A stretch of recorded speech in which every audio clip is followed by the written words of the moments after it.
All right. 1, 2, 3. All right. Maybe I can't hear myself. I can hear you. You can hear me. Maybe I misplugged in your headset there. Is it fully plugged in? Yep. There we go. I can hear now. Hey, Hey, welcome there we go. everybody. Can you check the feed and make sure and check I definitely see if will. it's up on Facebook. Right now our band's getting ready to perform. We want to make sure we recognize them. This is homecoming night here at Lake Worth High School. Sorry we jumped right into the feed. Totally forgot they had this early performance going on because Venus will perform at halftime. Want to make sure that we recognize Lake Worth Bullfrog Band. And it looks like we are live. Did check the YouTube feed, so hopefully you guys are excited to tune into Lake Worth Band. Yeah, we're just going to let you guys enjoy that. We're going to mute out and let you guys listen.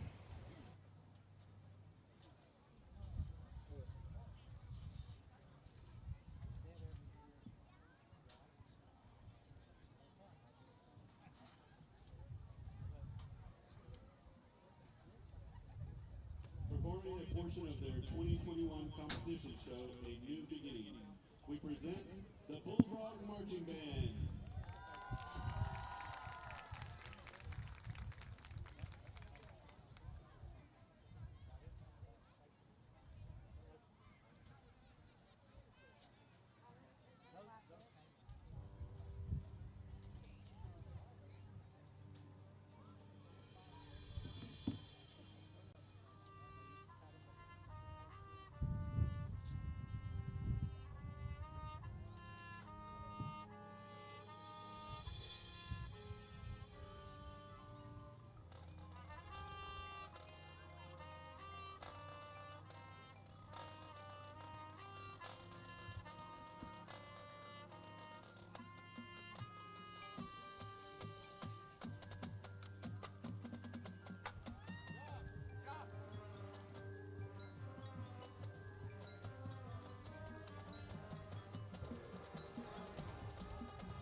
Calvin Smith, Ornell Clavu, Ethan Mahoney, Deshaun Hernandez, Joanna Wu, Jordan Adams, and Zoe Valdez.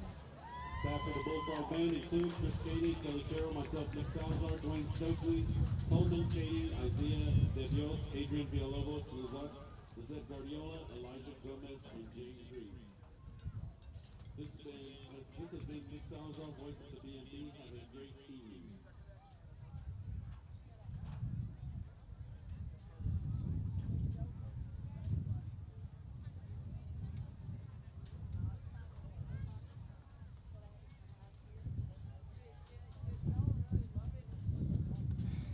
Well, all right.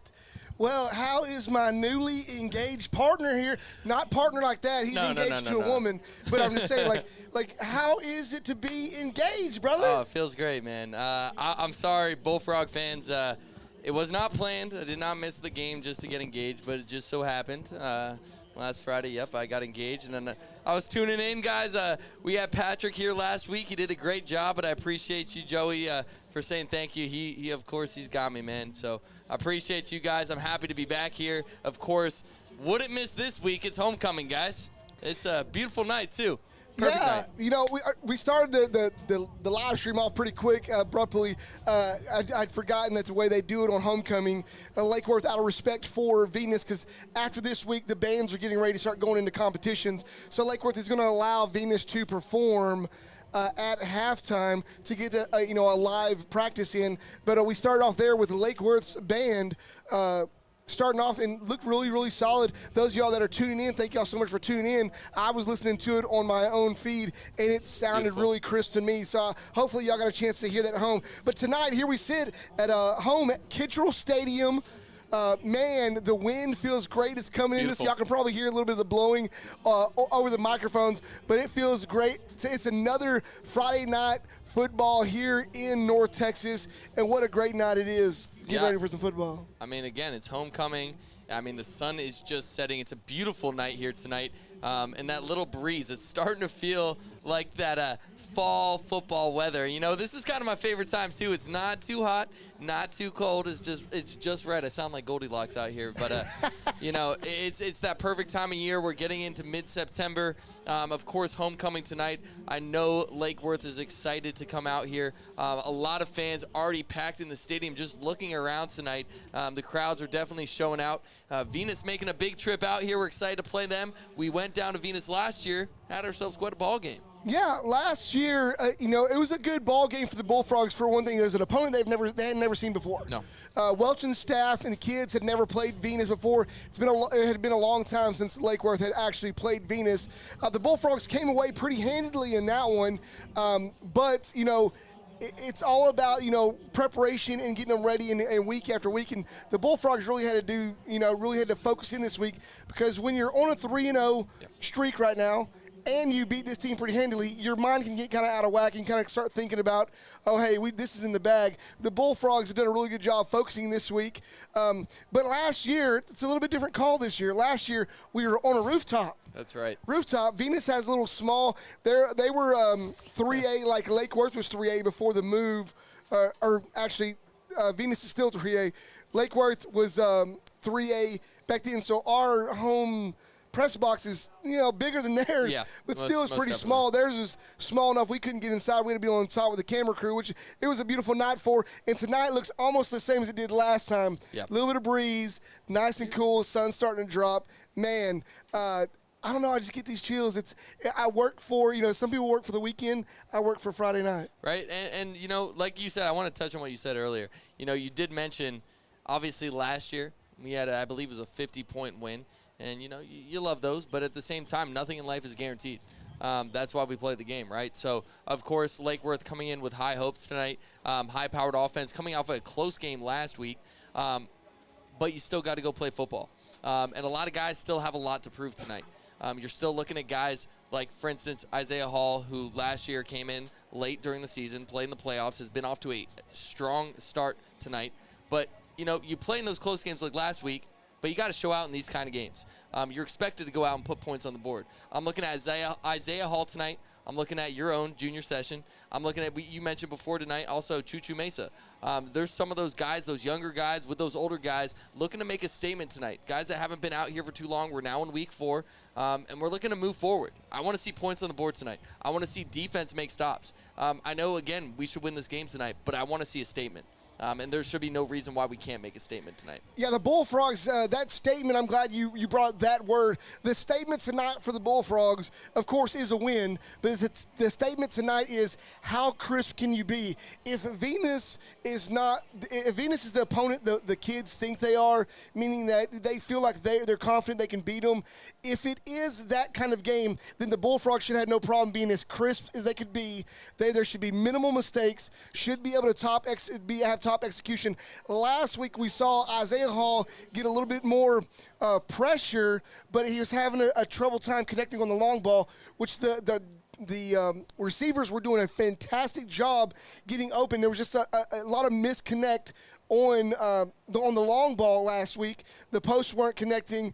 He did connect with Demarion Pulte late in the game over the top to help Bullfrogs kind of spread away, give a little bit of that cushion there towards the end, and allow the defense to, I wouldn't say relax a little bit, but gave them enough confidence that with minimal pressure they could go ahead and close that one out. He hit Pulte deep. Pulte made his way behind the defenders, and he just had to lob it out there to him, and it was a great throw and catch. But everything else that was kind of more strenuous, kind of maybe should have been more on a rope, kind of just missed him and overthrew him. It wasn't lack of strength. Yeah. It was a lot of arm strength the ball was being thrown out there. And that's timing, and as you go from week to week, game speed changes. Yeah. Everybody that's played football before, when you move from Pee Wee to middle school, the game speed changes. When you move from 7th to 8th grade, the game speed changes. And you get into 9th grade, game speed changes. And then when you move from freshman to JV, you got a little change there. And then no matter if you move from freshman to varsity or JV to varsity, the varsity speed right now changes weekly. Yeah. And it doesn't change by season, changes weekly because you're expected to step up to the speed of the other team and try not to play down to the ability of the other team every week. So you see that change in that speed, and I think last week there was just a little misconnect is what was going on, and so I expect to see a lot of connections tonight. Yeah, and it's funny. It's the first time. Oh, look, you got a little surprise back here. But I'll go ahead and speak on this. Let's take a pause right here as the Lake Worth band is going to actually be playing the school song. Exactly.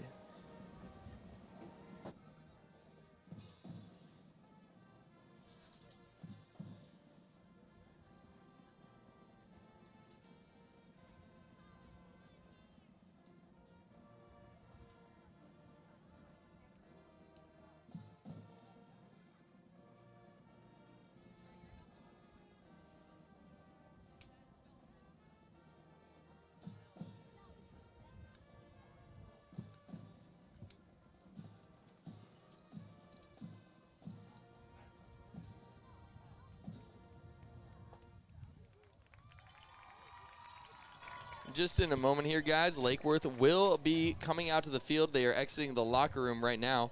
But I kind of wanted to just touch on that last point real quick. Basically, this is the first time. Hey, I'm doing a little change here. Hey, we're getting through the motions here, but I do want to touch, just so you guys know at home, a lot of you guys probably did play football growing up, but this is the first time most of these kids are going to actually scout their opponents. And like you said, the game is faster, but it's also because the team you're playing against is prepared for you to a certain extent.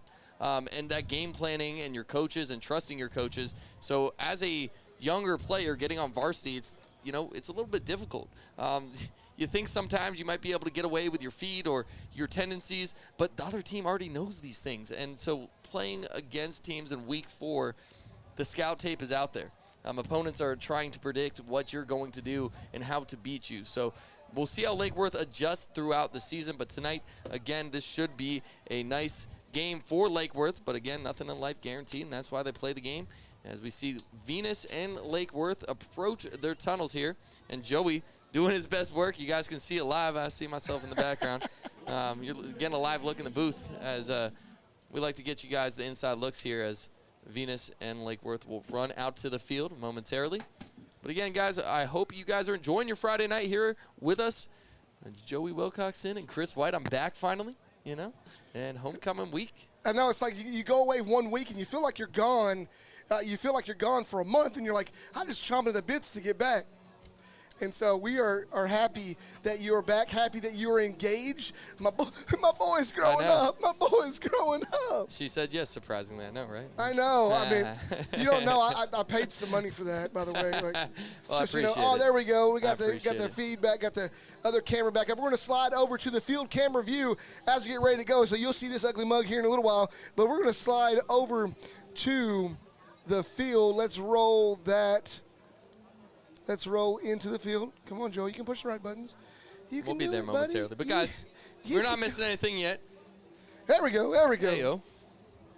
We're trying to, we're up here. I got Chris. Those of y'all don't know, Chris is such a calm and collected guy. Every time we call the show, Chris is normally sitting down the entire time. You may see him raise about her seat a little bit. I think this season, and the way the Bullfrogs are moving right along really well, it's got him super excited. It's got me super excited. And it's got everybody super excited. So we're on our feet all night long standing up here. So we're like a coach on the sidelines, not getting a break, because it's just going to be something to watch throughout the night tonight. And I'm super excited. I know. It's weird. I'm a big sports guy. But, I like sitting in my seat. But for the first time, I don't think I've sat down this entire season. So I'm excited, guys. I hope you guys are at home are excited, too. Hopefully you got something to eat, something to drink, and getting ready for this great ball game on a Friday night here in Lake Worth, Texas. And I see the Bulldog, not the Bullfrog, on the other side of the field, starting to shake a little bit. So yeah, let's go ahead. I'm going to give a rundown of those Venus Bulldogs. You got number 1, Ismael Lucio, Caden Morrill. Number 3, Colby Kirk. Number 4, Julian Medina. Number 5, Gavin Hawes. Number 7, Jamoy Dover. Number 8, Damari Bell. Number 9, Gerardo Charez. Number 10, Chris Webster. 11, Sal Rico. Number 12, Alex Escarzaga. Number 14, Jatarian Baldwin. Number 20, Kyler Cross. 21, Isaiah Morales. 25, John Hoffman. 28, Enrique Garcia. 31, Landon Morales. 40, Joseph Thorne. 50, Jamie Gonzalez. 52, Mateo Dominguez. 54, Connor Watkins. 55, Joaquin Zamora. 56, Andrew Sherrill. Number 60, Anthony Gonzalez. Number 71, Carlos Quijano. Number 72, Joshua Dean. Number 77, Max Aguilar. 81, Mark Cavazos. 88, Melvin Morales. And that's the Venus Bulldogs. Here comes the Lake Worth Bullfrogs. We're going to announce them here in a second. Leading out with the flags, you have Isaiah Hall and Junior Session.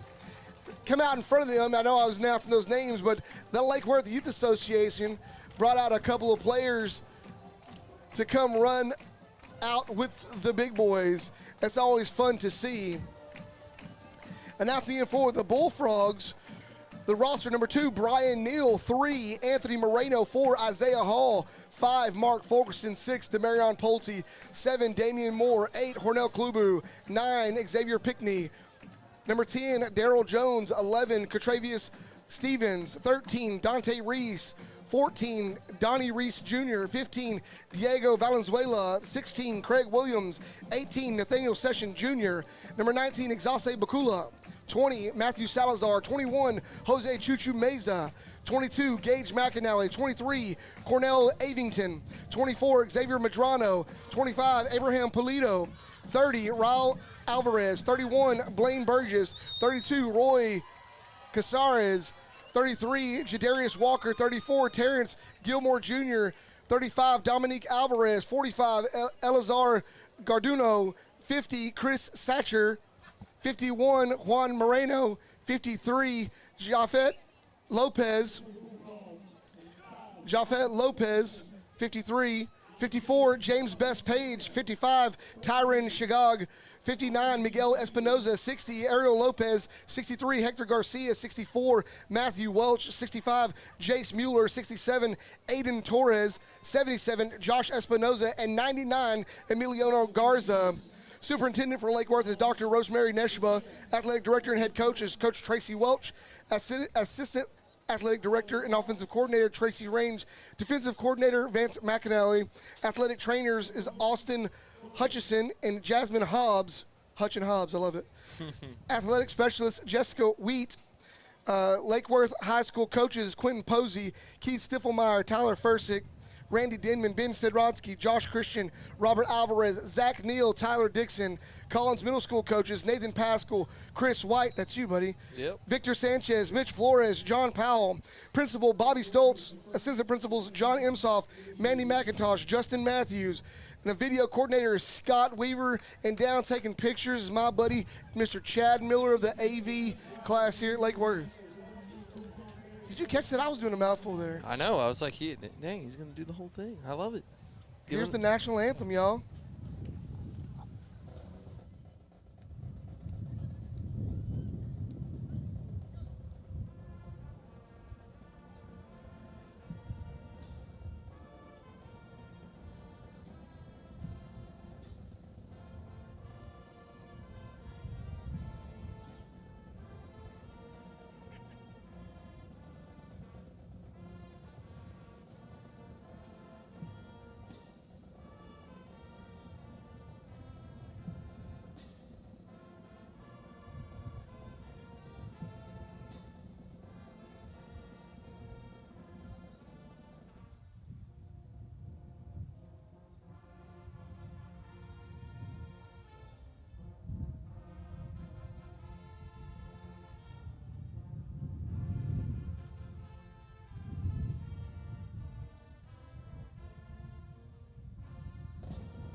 All right, y'all know what time it is now. It's time for some football, baby. Here we are, Bullfrogs hosting the Bulldogs. That's right, last year we had a number of teams, Bulldogs, Bullfrogs, and here is our first matchup between Bulldogs and Bullfrogs. Tonight, it's homecoming here in Lake Worth, Texas. We are home at Kittrell Stadium today, Junior. Today, a big shout out to Principal Bobby Stoltz. Put a lot of effort, a lot of work into getting together a alumni reception. It went really well. Most people I've seen turn out in a long, long time for Lake Worth, and it's awesome to see. And also a big shout out to the Culinary Arts Program for providing food for that. So good food was good. I mean, I tell you, I had some jalapeno sliders. I had some meatballs. I had a barbecue sandwich. Maybe I should have been an alumni. Well, you should have just came. I know Joey. Let's get in there you go. Yeah, I work here. Looks like the Bullfrogs are gonna be set to kick off to start this game off. Kickoff set for, I guess. Yeah. Yeah, now. It's set A little for bit early, right? 7. We got 2 minutes. About right about time. Right about time. Yeah, you know, getting a little early start. Everyone's anxious. Crowd is jam-packed tonight. Looks like a pretty full stadium. I know from the other side it doesn't look so full, but that's Venus's side. But here on the home side, everybody's sitting just about shoulder to shoulder here tonight, and that's a good thing to see. We're back in the full swing of Texas football, and, man, you just love to see it. What's sports without the fans, you know? Exactly, you know. We're trying to make sure we got a little movement here on the camera, make sure we can move up and down. Trying to get a little bit here, just test. Look at that field. Look at that beautiful field. That's what Gorgeous. I'm saying right there. Gorgeous. That's just awesome. All right, here we go. You know, Polito, we're getting ready to get it kicked off.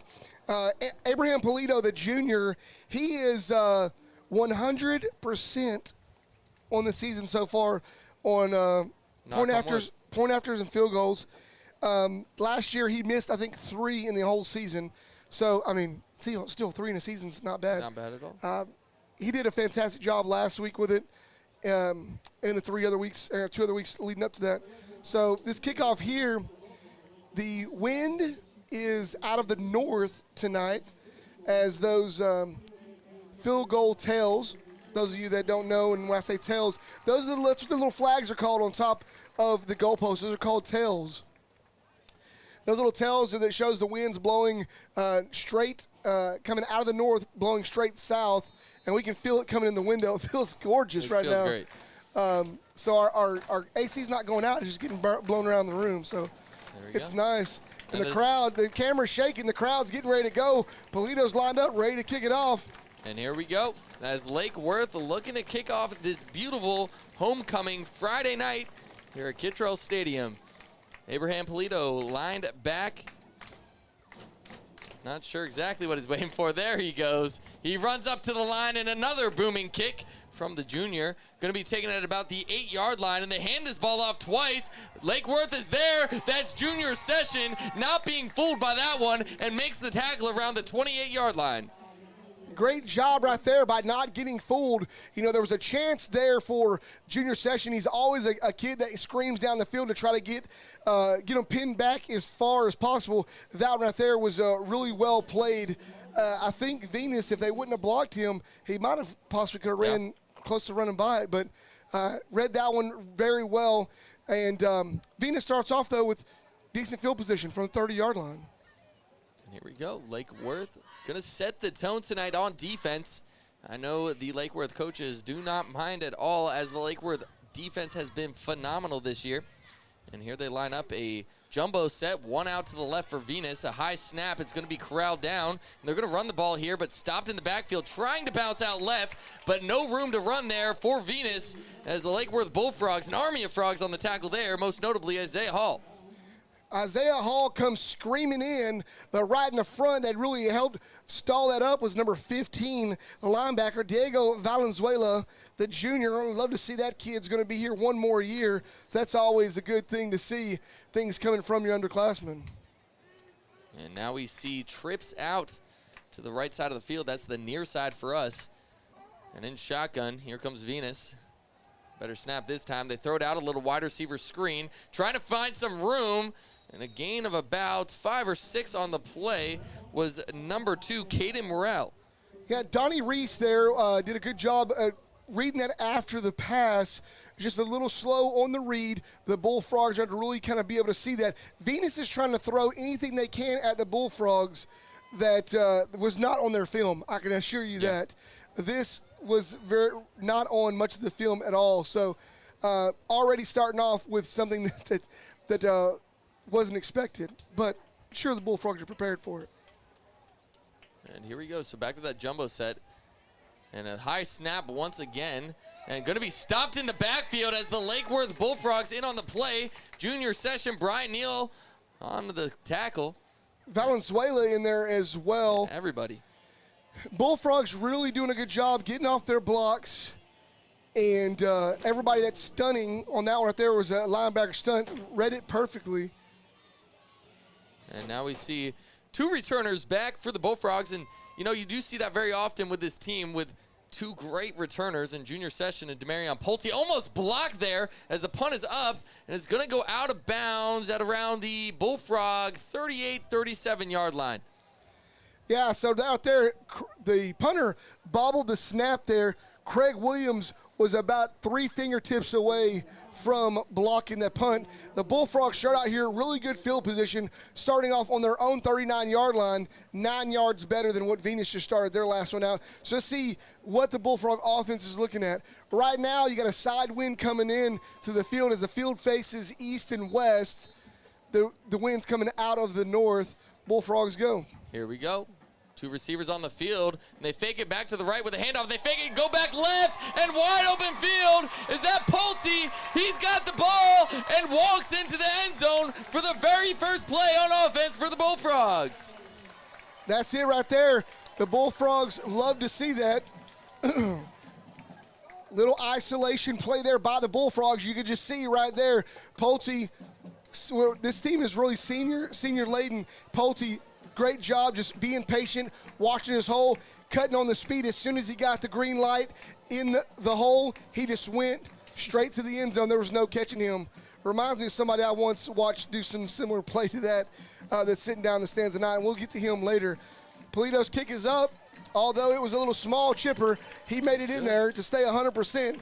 Bullfrogs take the lead early on, 7-0. And sorry, guys, our video card for our scoreboard camera didn't work. I got to send it back in. So next week we will have a scoreboard video camera. We'll do our best to try to keep you guys abreast of what's going on.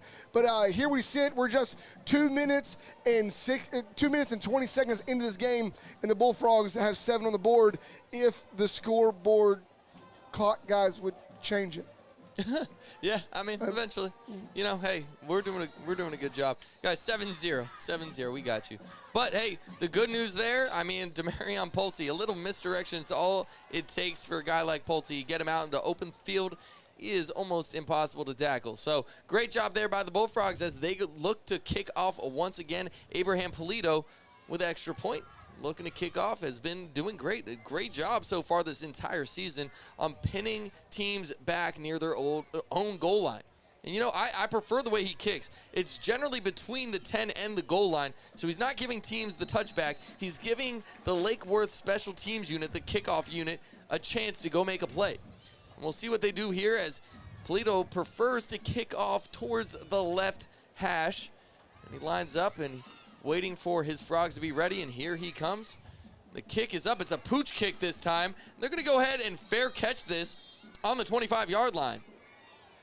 Yeah, nice. So the Bullfrogs start the Bulldogs back 5 yards more, which is average field position in football, the 25-yard line. I say average is because if teams kick it out of the end zone, that's a touchback right there. 25-yard line right there. So this is where you see you don't want them to get any better field position. This is start their drive. Last drive, they got a chance to start from the 30 and didn't go anywhere. Bullfrogs turned that into 6 really quick in just one play. So here we go. And the Bullfrogs looking to line up and make another stop here on D.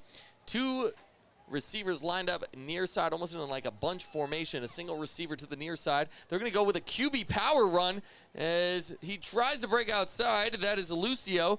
Unfortunately, the Bullfrog defense is all over that one, and maybe a gain of 1 on the play. That combination of Bullfrogs in on that play, we had number 16, Craig Williams. We also had number 19, Exalce Bakula, that was there for the stop for the Bullfrogs. And there was a small gain of 1 there. He raced to the edge for a yard. So bring up 2nd down and 9 for the Bulldogs. Look, they got 7 points on the board. There we go. All right, finally. Scoreboard is finally telling the truth. All right, 2 receivers lined up to the far side. It looks like actually one goes down to the tight end. They're going to hand this ball off. Nope, it's a fake. It's almost like it's a quarterback option there. And they run it up the middle. But the Bullfrogs are there once again, so a gain of about 2 on the play. Number 14, Donnie Reese Jr. just read that perfectly, sat in the hole and didn't wait for, met the quarterback as he tried to get there. Got there just before the quarterback could really break something out of that. And it looks like he got about a yard and some change. We'll give him 2 yards on that one. So 3rd down and 7 for, is that what you got, 3rd and 7? Yeah, just about 3rd and 7. And it looks like now the Bullfrogs will be in pretty good position here as 7 yards to go on 3rd down. Hopefully get a stop. Good jump off the ball. That's Raul Alvarez. They go for a wide receiver screen out to the left side, but the Frogs are there, going to stop them with about 3.5, 4 yards to go, bringing up 4th down. Let me tell you a little bit of something what I love about this Bullfrog defense.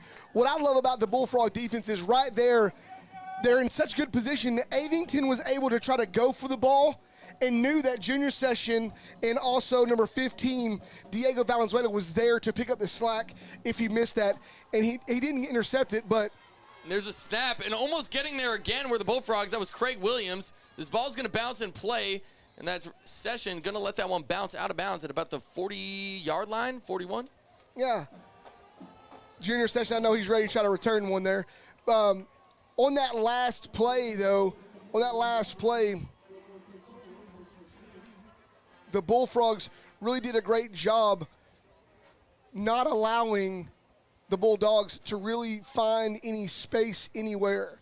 The Bullfrogs now getting ready to start this drive off 2 yards better than a second ago. We'll see what goes on here. I mean, will it matter?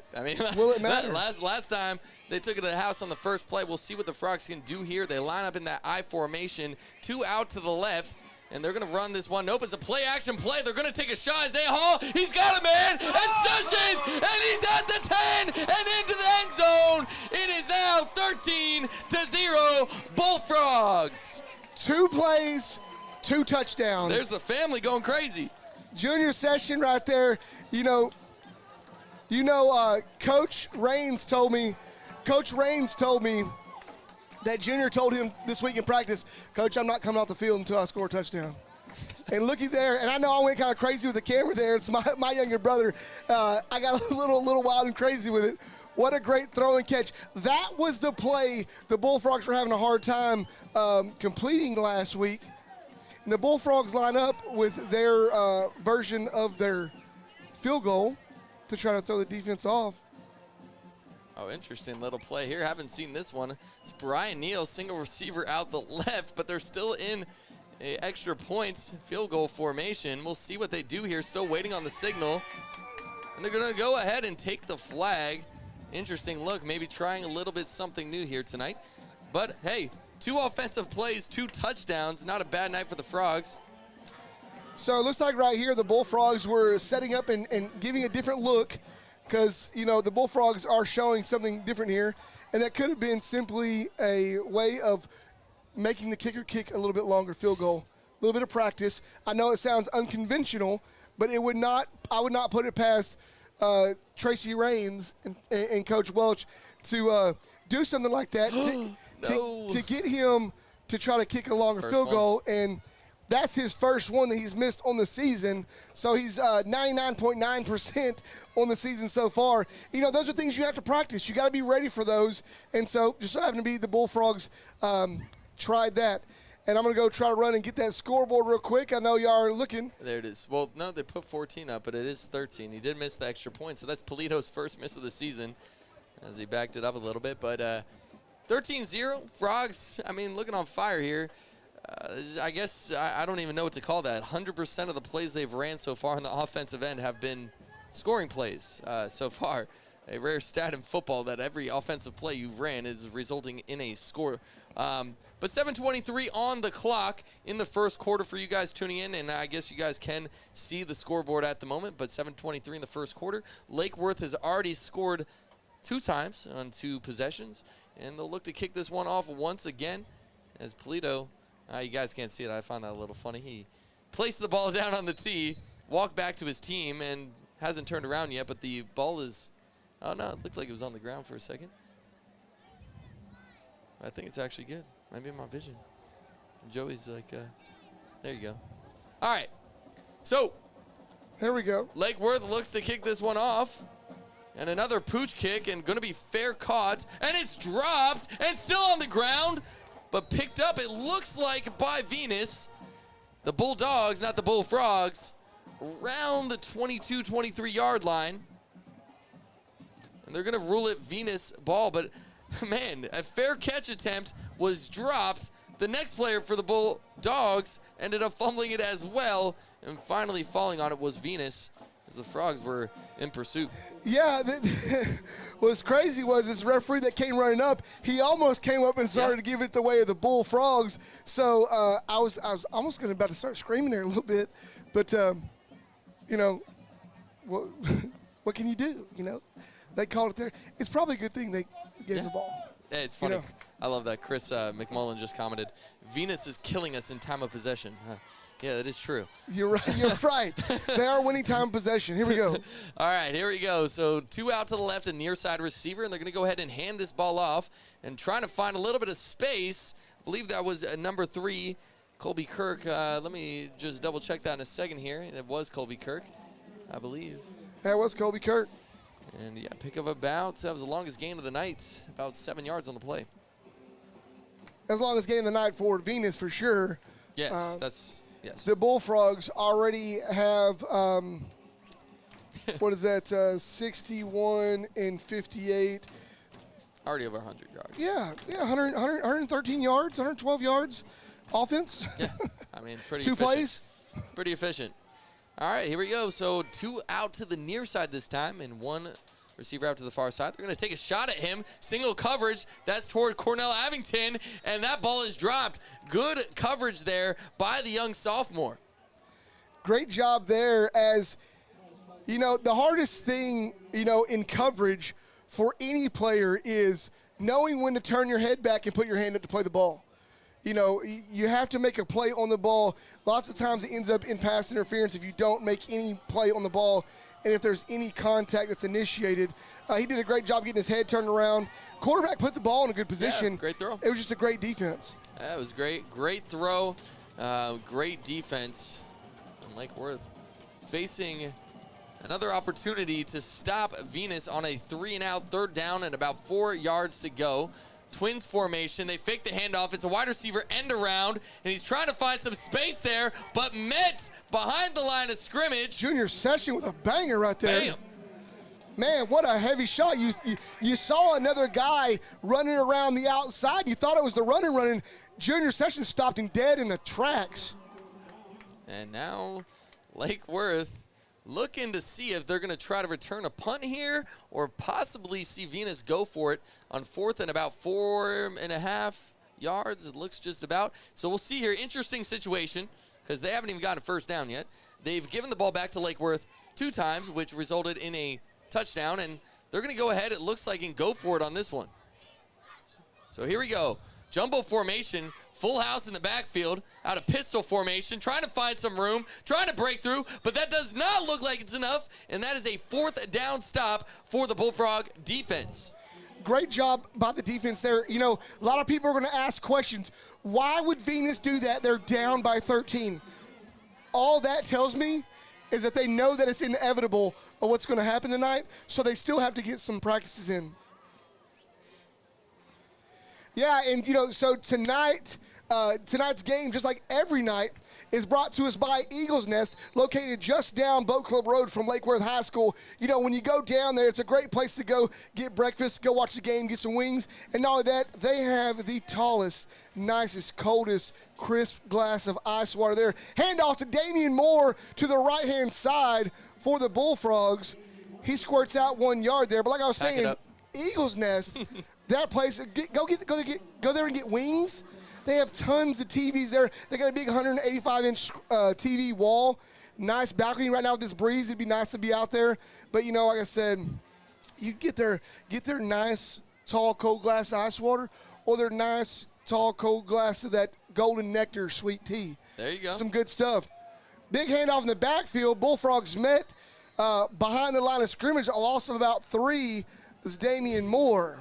Hey, I mean, pack it up now. It's like we just lost our 100% scoring plays on all of our offensive plays. But, you know, hey, can't score on all of them, I guess. But a big 3rd down here, 3rd down and about 11 yards to go. Ball's on the 30-yard line. It'll be interesting position here for the Bullfrogs. If they don't convert this 3rd down, will they kick it or will they go for it? We'll see here as Tripp's lined out to the left, and they're going to roll out. That's Isaiah Hall rolling out. He's looking for a man. He's going to throw it. He had a man, and that was through the hands, I believe, number 16, Craig Williams on the play. 4th down for Tracy Raines and co. Tracy Welch and Tracy Raines, offensive coordinator and head coach. And we'll see. It looks like right now I don't see a kicker on the field. So it looks like they're going to go for it. Yeah, the Bullfrogs here, you know, to me, whenever you see this, I know exactly almost what they're going to do here. I'm not going to call it out. You know, I'm not going to call it out, but I'm just going to say I know exactly where they're going with this play. And the Bullfrogs should squeeze out a 1st down here. We're going to see what's going on. Medrano's in the backfield along with Neal. And they're going to fake it. Isaiah Hall is in the backfield, and he gets stopped. About 5 guys in the backfield for Venus there as the offensive line was pushed to the left. Isaiah Hall rolled out right and was met by the Bulldogs. And no referee saw it, although, and y'all might not have seen it on camera, I might not have exactly had it. But that was a massive face mask there that wasn't caught. About to rewatch this. Now we got like a replay system in the booth. I wish we could show it for you guys. And I missed it on our camera. No, My Joey. fault. That's all right. That's bad. It's okay. I forget that with the delay when we're watching, we actually get to watch the play back. We can actually look at what happens. Joey, do better. Do better, Joey. That's all right. You know, hey, we used to have our own cameraman in here. We're doing. Yeah, but he gave up on us. He's sitting in the crowd. I know. He's now a fan of the game. But here we go as Venus has the ball on 1st down. And the Bullfrogs there once again absolutely dominant on defense. That D-line followed by that linebacking crew able to stop the run game thus far. That'll bring up 2nd down and about 12 yards. Number 67, big Aiden Torres on the tackle there. Solo tackle. Just crammed that hole shut and had a great tackle there. Great job by Torres. So a second down and long here. Venus making some substitutions, trying to figure something out here. They're showing the play cards on the far side of the field, trying to come up with something to work against this stout Bullfrog defense as they line up with 3 receivers, 2 out to the right, and looks like that's going to be, I believe, a timeout. And we'll see, I believe, on the Venus side, so Bulldogs. Yeah, so the Bullfrogs right here. I mean, Venus right now, what they're trying to do is they're trying to go through their progressions of what they would do in game time situation. Bullfrogs are up 13-0. The fact they didn't score on the last one,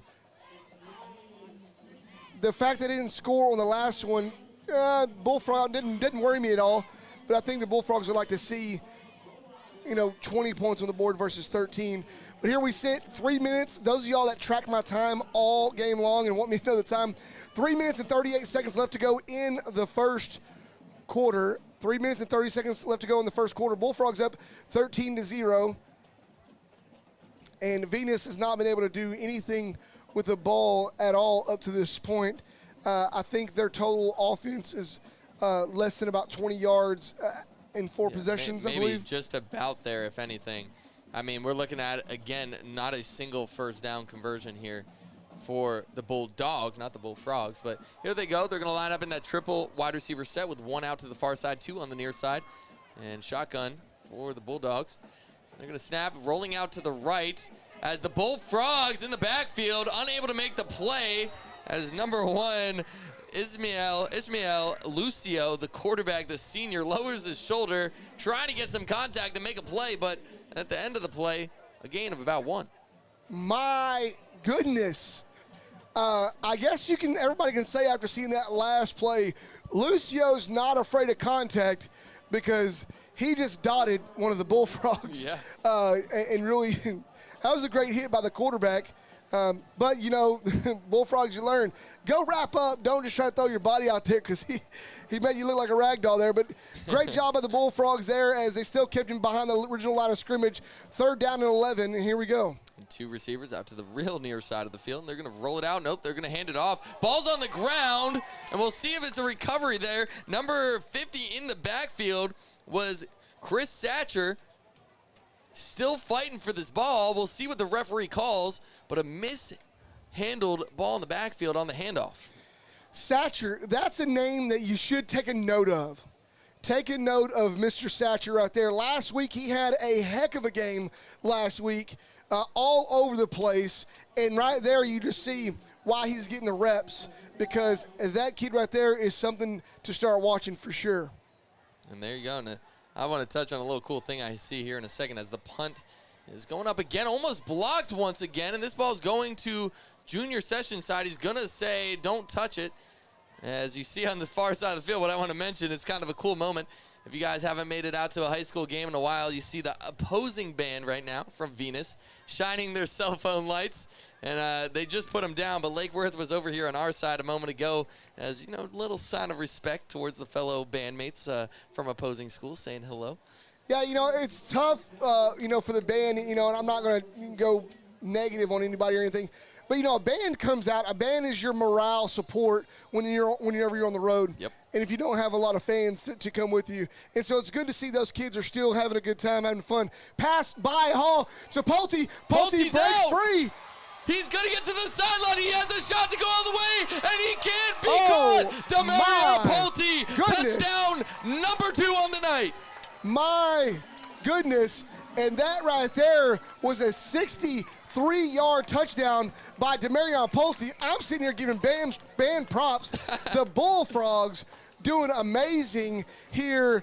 Demarion Pulte has touched the ball twice and scored twice. So he's got 10 touchdowns. I make that 11 with the one kick return on the season. We're 4 games in. It's crazy. It looks like they're lined up in an interesting formation, but Bullfrogs always tend to do that on their extra points as Polito lining up to kick this one. But, man, and somebody's still jumping off sides. We do this every time. Come on. There's Polito. Kick is up and good, but kind of funny to mention here. So we've had 4 offensive possessions for the I want to say Bulldogs sometimes, but it's the Bullfrogs. Get me mixed up here. But we've had 3 of them on one-play touchdowns, and one we got stopped. So I guess the rule of thumb here is for the Bullfrogs to score, we got to get them one play. Yeah, that's exactly right. What's crazy about that last play is that was meant to be a a minimal yard play there, but what happened is Pulte broke two, not one, but two tackles in the secondary to break free to go for a 67 or a 63-yard touchdown. He's got two touchdowns on the night. Demarion Pulte with 124 yards already on the night. You know what's also crazy about this whole thing? I preach fundamentals. That's a 4-yard hitch route. 4 yards, turn around, catch the football, okay? I try to preach my kids it's not all about flash. Sometimes those little plays, just get the ball in your playmaker's hands and let's get them out in space. And Demarion Pulte, a perfect example of that. Just run those routes, run them crisp to a T, stop on a dime, turn, and go make something happen. Great night here already from Demarion Pulte. And Polito will line up to kick this from, once again, the left hash. We'll see if he goes for another pooch kick. No, he's going to roll on the ground, hits off a Venus player, and is going to be picked up. And a little bit of a return there, about a return of 2 yards, brought down at about the 36-yard line. Yeah, and in there to read that through and through for the Bullfrogs. That's a great job having his eyes on it. It was Gage McAnally tracked that ball all the way down there. He got there quick enough that, the returner had to cover that ball up or else he was going to be all over it. Great job by the Bullfrogs to chase that down. No matter what you do, whenever you kick a squib, the players don't know where the ball is going to go. Exactly. You got to have good agility, good sense of where the ball is, and be able to get to it quickly. And a great job. Best starting field position for Venus all night from their own 36. That's tough, man. This Lake Worth team is playing pretty good as of late, as they're going to go to a QB power here and rolling out to the left side and seeking contact. He is quite a big man. That is Lucio once again going out to the left side, picks up about 2 to 3 yards on the play, but stopped by the Bullfrogs. Yeah, and right there, good hit by Donnie Reese, as he did a fantastic job scraping outside, getting to him, and laying a pop on him. Lucio, when he went to the right side, he laid a little bit of wood there, but when he came back to the left side, Donnie Reese said, no, not my side. No. Oh, no. Everybody hears that. Yeah. Oh, no. Here we go. All right, here we go. So shotgun formation, rolling out to the right is Lucio. He's going to take a shot to the sideline. He's got a man, and the first, 10-yard pass of the night for Lucio. And out across the 50-yard line is Venus, as there is a guy on the far side of the field. Low, I think he's sitting low because he's trying to shoot, and yes, that is the case. Yeah, and so that up there, that was completed. I didn't get the receiver's number. Did you get that? I believe that was number 5, if I'm not mistaken. Number 5, Gavin Halls, completed that on number 7, Moore for the Bullfrogs, and Moore just couldn't quite keep his hands wrapped around him. The other Bullfrogs came and helped. That was the biggest gain for Venus on the night so far. Back to shotgun we go. Another throw. Lucio, a risky throw, double slants on the left side. Going to be broken up. I believe that was Craig Williams on the play. Oh, yeah, everybody's looking at him like, Craig, why don't you pick that? Craig, why don't you pick that? And Craig's like saying, I had to reach my hand out. I reached my hand out. Y'all saw that on camera, those of y'all that are watching at home. He reached out. Great job. Craig is one of those guys that he's really tall. His arms are he's got super long arms. And it's a great job there being in the way of the path. I just watched that back on the replay. Great job of him covering the inside route first.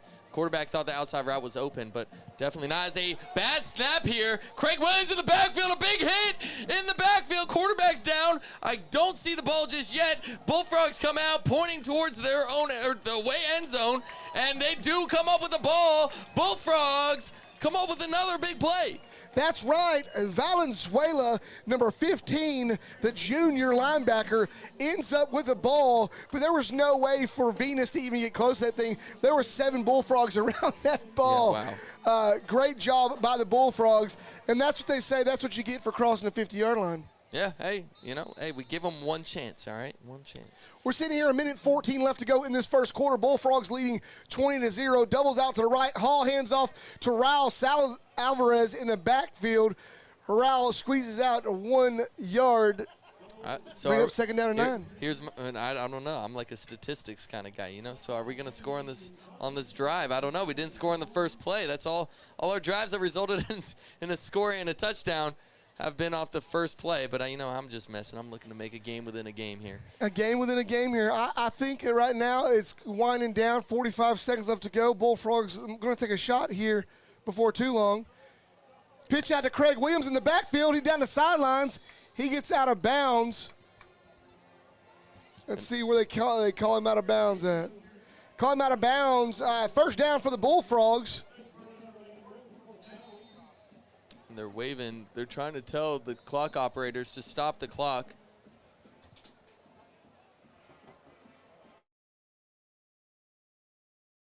Look! They got it.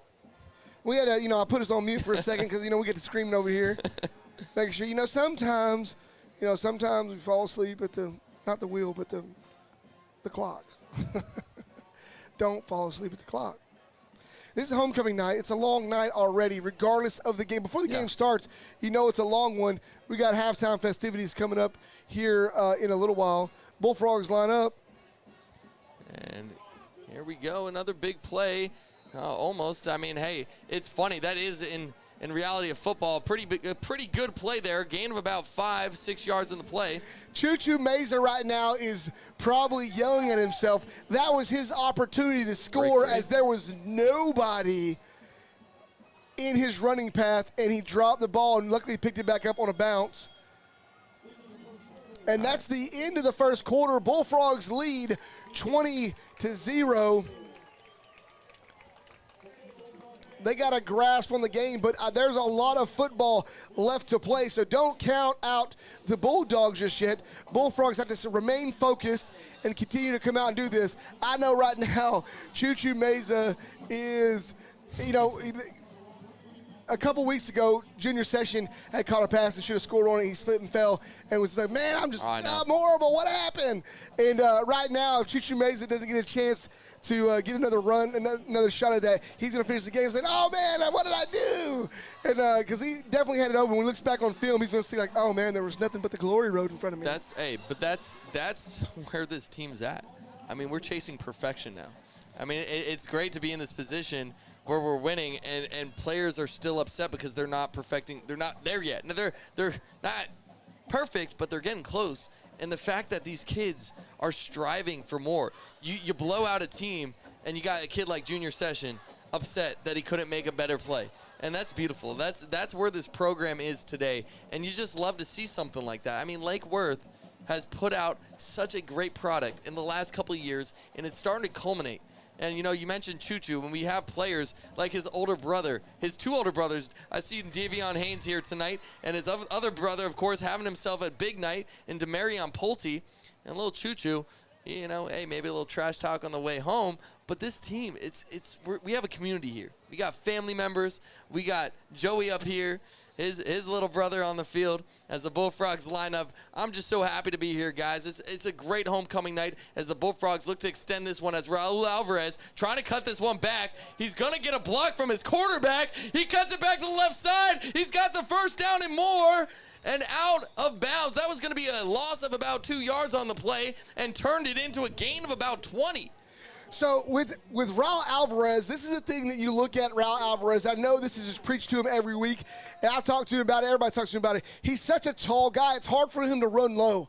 And so he's always kind of, when his low is still kind of high. And so that right there, he just got spun around, and he went with the spin, and it spun him the opposite direction where the blocks were going. He said, hey, I'm just going to turn it up and get what I can get. Ended up in a Bullfrog first down. Great job. Hey, shout out to the quarterback throwing a block, Isaiah Hall. Hey, love to see that. Here we go. Twins formation, or like a double stack formation, I should say, as it is a run up the middle. A gain of about 2 on the play. A little bit of a different formation there for the Frogs in the play.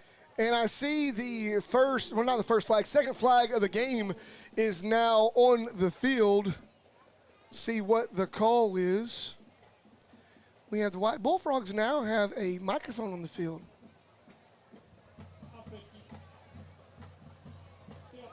I guess he's not used to it. Well, he's not used to it. I heard get up in. He said offense, and then took a pause. So, not quite sure. I'm going to say where it was the flag was thrown was holding. Okay. That was where it is, and Bullfrogs come back and replay the down. It'll be first down and 20 for the Bullfrogs now. All right. So here we go. Trips out to the right. Isaiah Hall rolling back. The pressure is there. It's a screen play. Damian Moore with absolutely nobody in front of him until he gets to the goal line, as he had probably the easiest touchdown of the season for himself. Whack. Bullfrogs up now 26-0. My goodness. And, and that's the thing that you have to say. Right now, great job by Damian Moore. But right now, Isaiah Hall, this is what a lot of people don't see and don't understand. As a quarterback, in order to get kind of looks and everything like that, part of your stats is how many touchdown passes you have. Well, he's got a lot. A lot on the season already. And so the Bullfrogs are doing a great job giving him those opportunities to make those throws, and the receivers are doing a great job for the run after catch to help finish those plays out. Great job by Damian Moore finishing that off. Polito, once again, a beautiful kick in. We are just 29 seconds into the second quarter, and the Bullfrogs are leading 27-0 over the Bulldogs.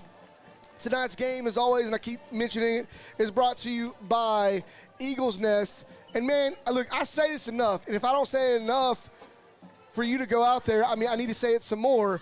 But come out, go to Eagles Nest, just down Boat Club Road. Everybody says, where's it at? Go down Boat Club Road. So from Lake Worth, go down Boat Club Road. It's on your left-hand side before you get to Bailey Boswell. And so you'll see it down the left-hand side. It's a big part. There's that. There's another donut shop. It's right there. It's got a big storefront right there on Boat Club Road. Eagles Nest is the place to be. Go get you some breakfast on the weekends, or go get you some wings.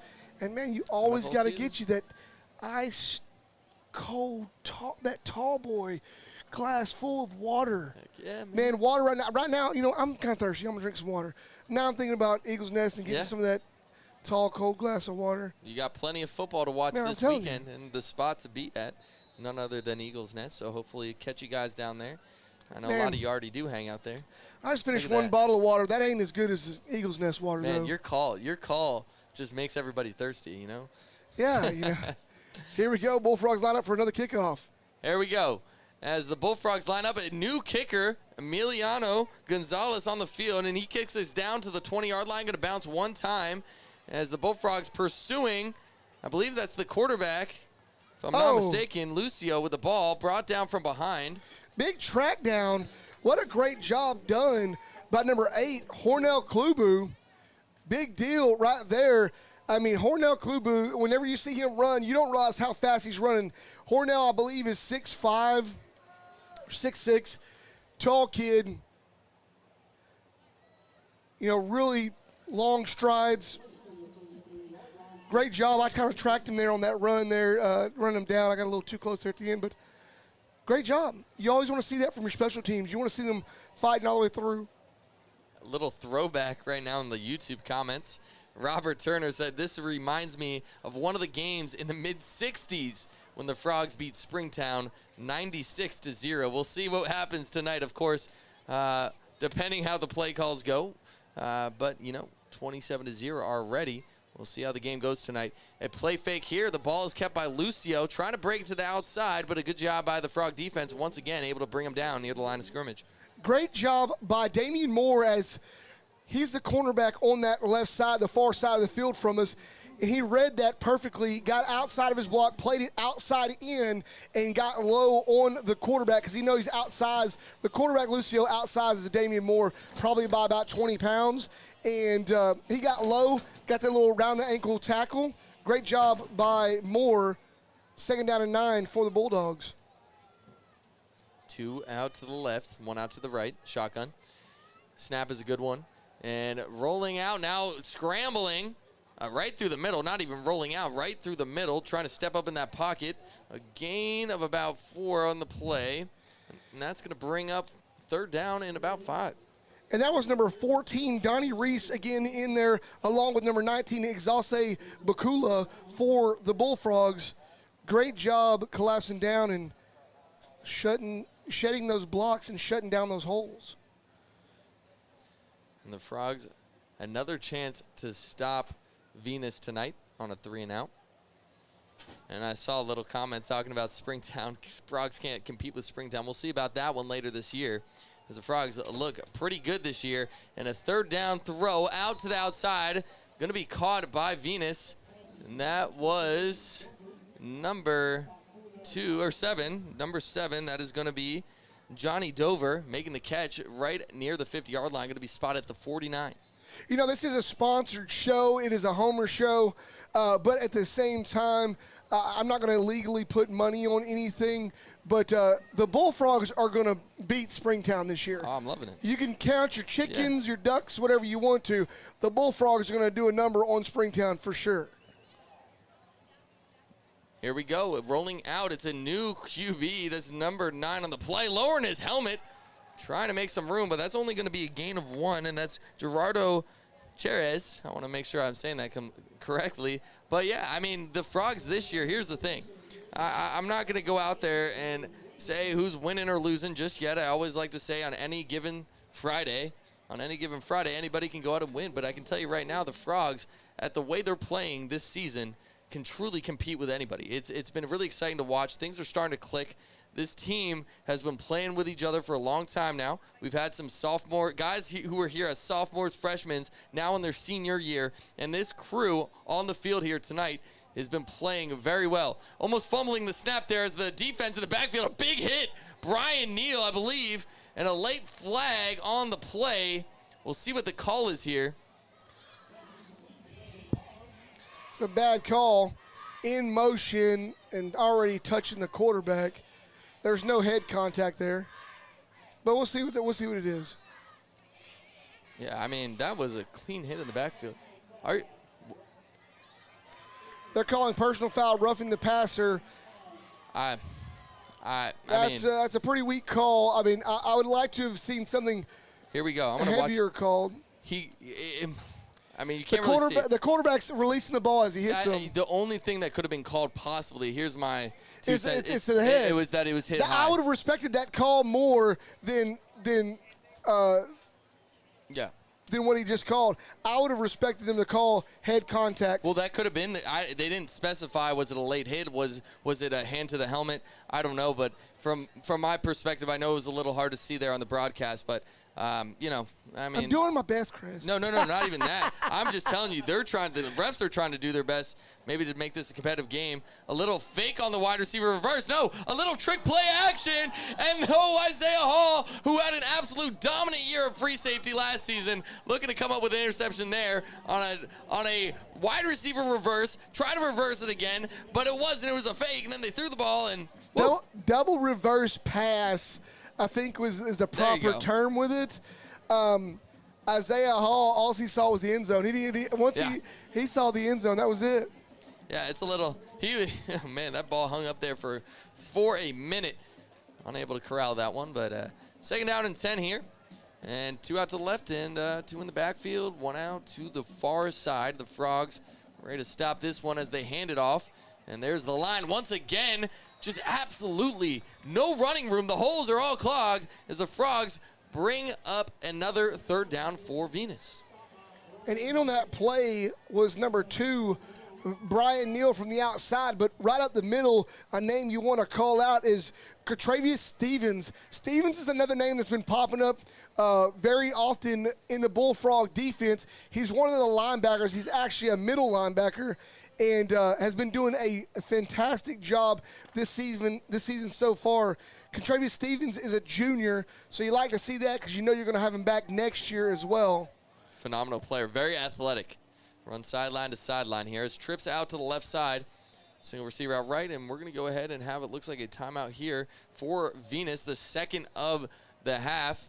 As we'll take a second here, but man, yeah, Catravius Stevens, absolute phenomenal player, sideline to sideline linebacker, all over the field. So excited to watch him, and like you said, you know, you always like seeing the name Junior on there because get him one more year. That's right. You know, the Bullfrogs tonight are leading this game 27-0, 7:27 left to go in the second quarter. It's still, you know, I say this all the time. It's kind of one of my key phrases that I use. You know, the score doesn't tell the ball game exactly. You know, whenever you're in control of a ball game like this, the one thing, you know, we talk about it on Saturday mornings at the coaches show. Whenever you're in control of a game like this, if you still have mistakes, it's good to still be on the winning side. Yep. The game's far from over here, folks, far from over here. I'm not saying it's over at all. What I'm saying is the Bullfrogs this year have had some really good games, some games that they won pretty handily, and the thing about it is there's still stuff to learn, even though when you have, you know, the control of the game. And so the Bullfrogs tonight, they've already showed they had some things, some miscues that they've had. So it's great they're getting some live reps here tonight and getting to see this and see what the defense is going to do here. Number 9 drops back for the pass. A little short screen. Gets up the sidelines. He's still going. Brought down. They're going to give him. Oh, wow. They give him roughly about 8 yards on the play. Call it 7. 4th down and 3 for the Bulldogs. Bullfrogs there look like they're in more of a little zone package there, as you saw that little screen kind of got a little bit of the best of them there for about 7 yards. So here we go. Venus lines up, 1 split out to the right, 2 tight end close. Quarterback keeper to the right-hand side trying to barrel forward.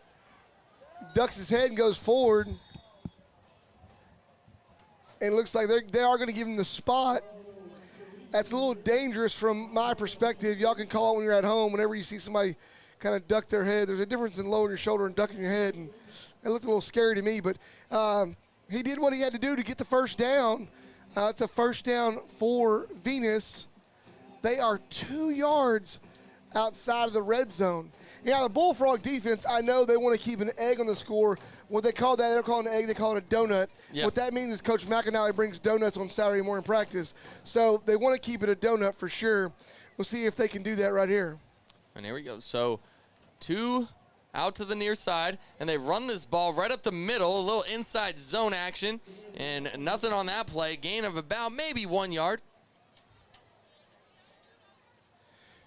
And again, you know, that interior defense, a defensive line, and those linebackers for the Bullfrogs are just really kind of having their way with the offensive line there. I mean, they squirted out 1 yard there, but I'll take a 1 yard.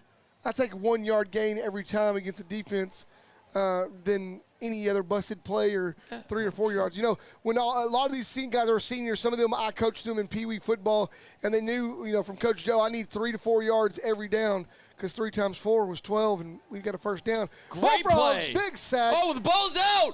The ball is out. We'll see if they marked him down, but I think they're going to rule this. It's Bullfrog ball. And Hornell Klubu on the recovery there. Brian Neal with the first pop on the play, and just like that, it turns over, and it goes by way of the Bullfrog.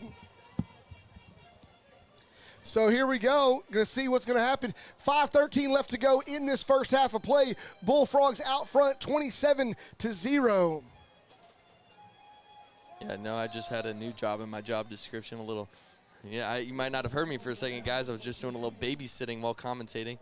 Had a little kid out here just making sure he find his mom. So, but we're all good. We're all back. And, you know, Lake Worth back with the ball. And like you said, still keeping that donut on the board. Hopefully we get those donuts tomorrow morning. And we look like we have an empty set here. Little something different out of the twin sets. Damian Moore spins off one, cuts it back. Another, he's still on his feet. Somehow, still on his feet, and picks up about 8 yards on the play, 9 yards on the play after the spot.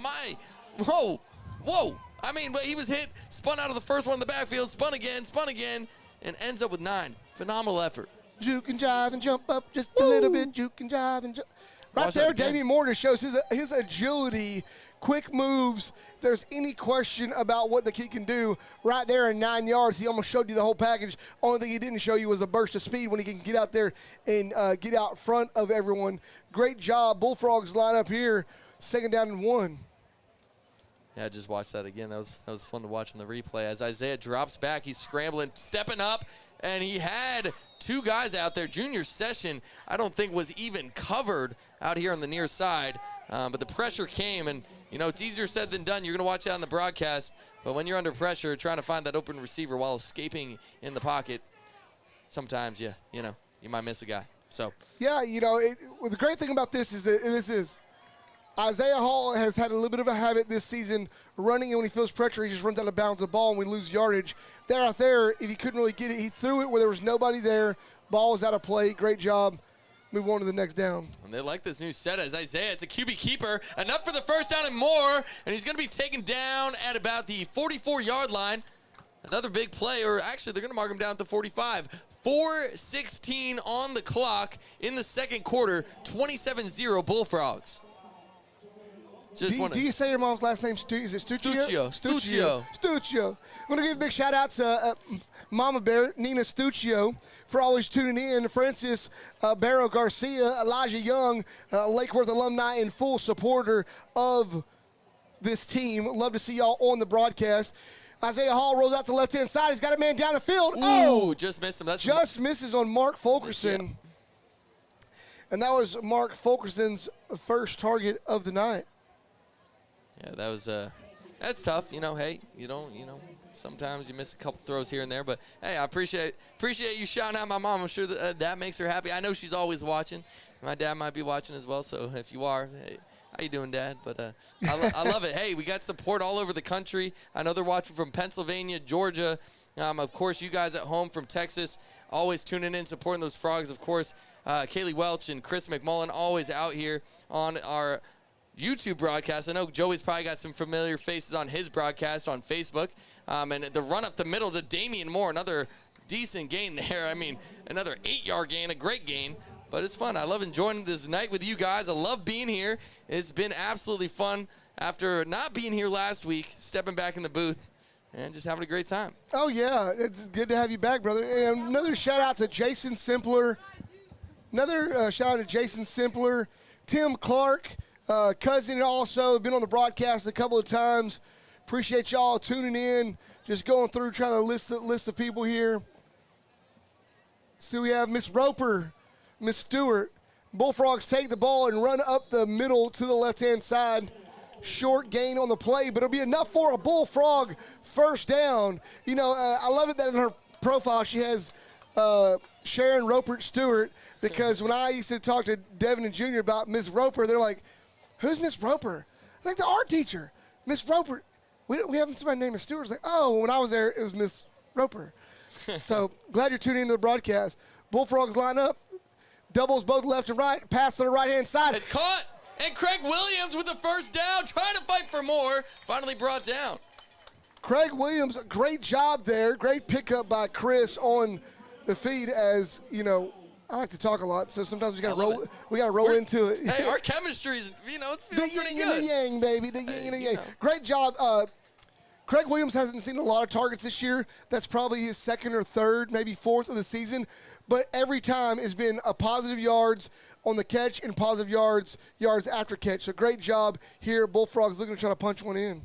Here we go, Twins formation, 2 out left, 2 out right. And a firing shot. There he is again. That's Craig Williams with the catch and a touchdown. I was just about to mention, maybe one of the reasons why is because he's such a dominant defensive player, always giving the defensive effort every play. But he comes out here on offense in the slot and picks up 2 passes in a row, including that last one for another touchdown for the Frogs. And now the Frogs have a chance to extend this lead up to 34. I'm not going to say this is the plan because I don't know, but these are seniors getting touchdowns. Just letting you know that. Yeah. These are seniors getting touchdowns, and Polito puts it through the uprights. 2:24 left to go in this first half of play. Bullfrogs up 34-0. So we have 3 seniors that have scored so far. 3 seniors that have scored.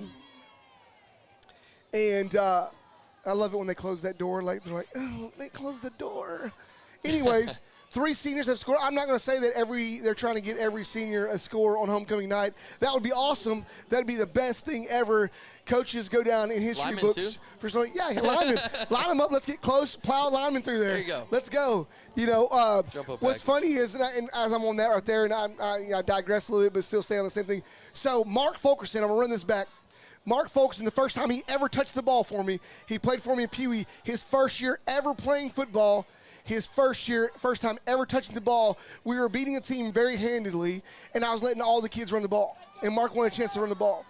I gave him the ball, which pretty much is sweet. Run to the outside. Most kids run to the sidelines because they don't really know.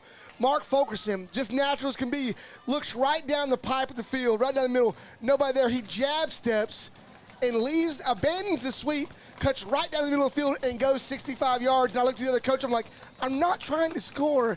It was natural. I'm sorry. So, that's what you're seeing tonight. Hopefully every senior that's a back or receiver gets a chance to put one in, because that's a thing that goes down in their memories, and I love to see that. So here we go, Bullfrogs to line up and kick it off again.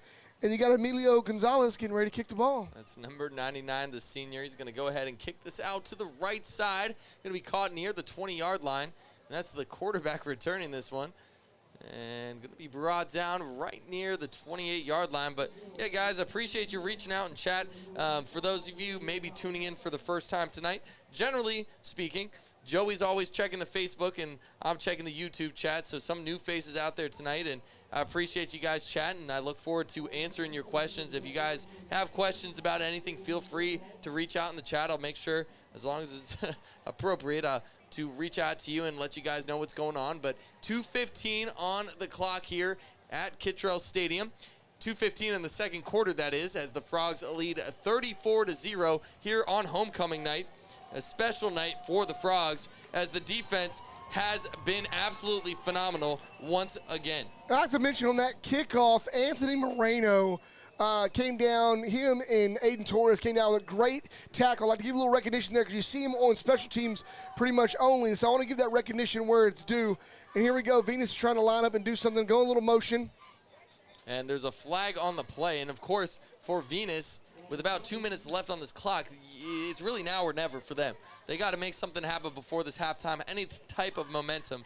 But, again, these Frogs just, they're hard to beat right now. Undefeated. They are. The thing that you'll see coming out in the second half, as the Bullfrogs, they'll come out strong in the third quarter, looking to get some other looks, possibly with some secondary personnel.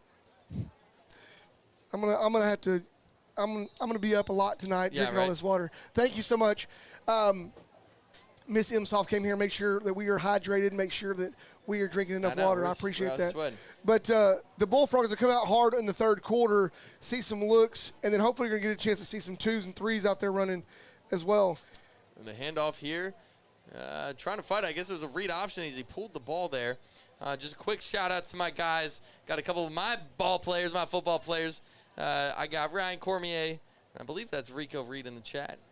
What's up, guys? I was checking out your future home here at Kittrell Stadium. Hopefully we'll see you guys up here next year, as the Frogs doing their thing on defense, man. That run defense, steel curtain. It's impenetrable. Yeah, the Bullfrogs have had a couple of misreads that just turned into a little bit of brokenness on their side. Just a couple small ones. Other ones were just a couple of decent plays drawn up by Venus. But the Bullfrogs have pretty much kind of stood tall here. Oh, big sack by Brian Neal. Great job getting back there. Quarterback had nowhere to go. Brian Neal just covered him up. Yeah, hey, that's phenomenal. Brian Neal, physical stats, unbelievable. The kid's athletic. He's got some size to him. Very hard to stop on that outside edge. Great defensive end, always an issue. And defenses or offenses always got to prepare for him off the edge. Another great play by Mr. Neal, a junior. Came up as a sophomore last year. Played some reps, and along with his buddy, I know him and Hornell Klubu, some good friends. And here we go, a jumbo package and a timeout. I believe a timeout called by Venus here. Interesting call. At 1:01 on the clock till halftime. We'll have a stoppage of play. Yeah, we'll have a stoppage of play. 1 minute, and then we're going to get into halftime. Venus will perform really quickly, and then Lake Worth will roll into their homecoming festivities for halftime. Junior Session from the football team is on the homecoming court. Oh, wow. We'll see. We'll see. I told him that if they decided to choose his little ugly mug and they got him as the king, he would be the first brother of the family that actually got homecoming king. Oh, man, look at that. Oh, we're proud of Junior. Oh, man, it'll be it'll be one thing he will not let us live down. Okay. We'll get in an argument, and he'll be like, well, did you get homecoming king? Yeah. Did you get homecoming king? Well, do we know yet? We don't know. Well, we'll see. He's on the court. He probably doesn't have to get it. He's probably just going to be like, hey, did you get on court? Yeah. Did you get on court? I'm going to have to give it, Hey, it's it a is what feel-good it moment. is. It's a feel-good moment. We'll So give it to him. what's awesome about the, all of us brothers that have come here, myself, Tony Wilcoxon that's in the crowd tonight, they came up from Vidor. They came up here to watch the game. Him and our nephew and my nephew, Landon, and my niece, they drove all the way up. Vidor didn't get a chance to play this weekend due to the hurricane down there. The school they were playing didn't get a chance. Quarterback keeper to the left-hand side. Oh, my goodness.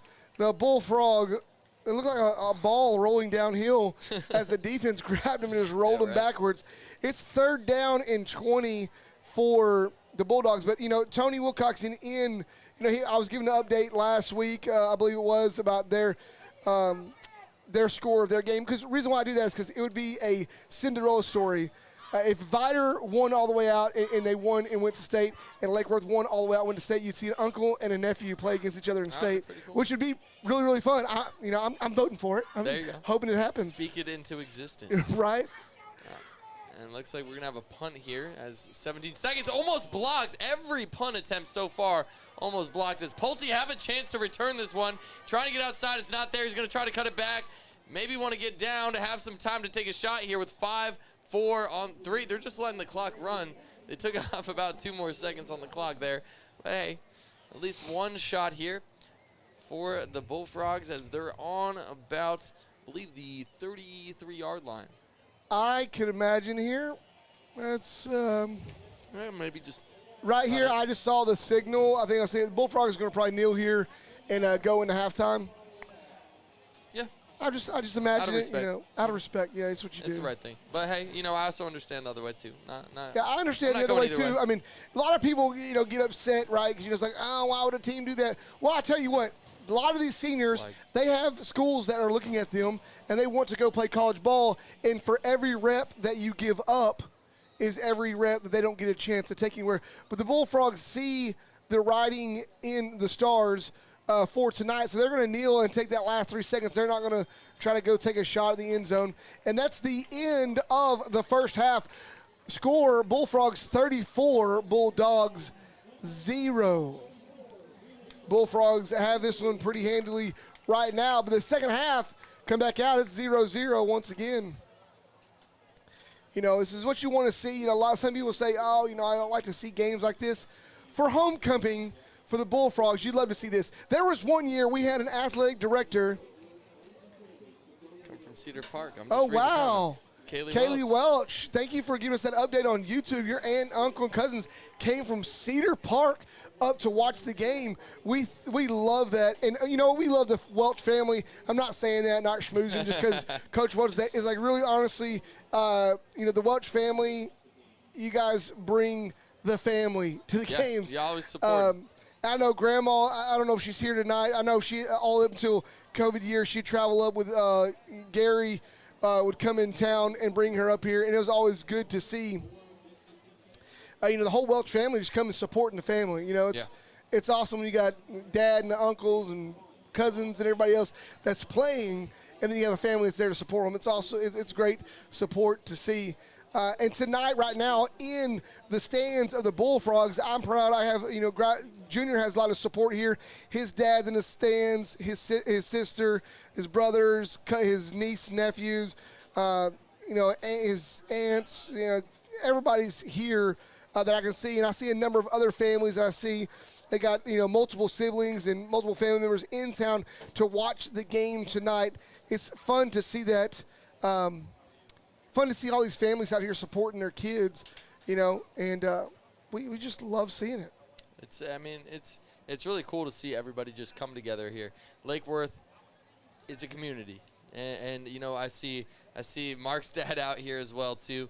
And it's just great to see you guys supporting, and I appreciate you guys watching, even when you guys can't come to the games. And if you have family out of town, make sure you get them to tune in as well. I mean, we love having you guys here. We don't do this for this is not a paid position. We do this, guys, for you. We do this because we love football. We love these kids, and we want to see them do well. And here we are at halftime. We're about to see the Venus Band come out here for a quick show, followed by the homecoming whole procession, I guess you could say, with the band and homecoming court. So we'll let you guys check that out here in just a bit, as Joey will most likely send you off. Yeah, we're just going to go ahead and turn up the mic here.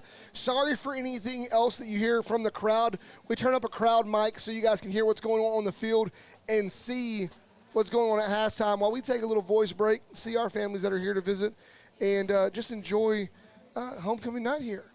We'll be back at you live here in just about 20 minutes. We'll see you here in just a few.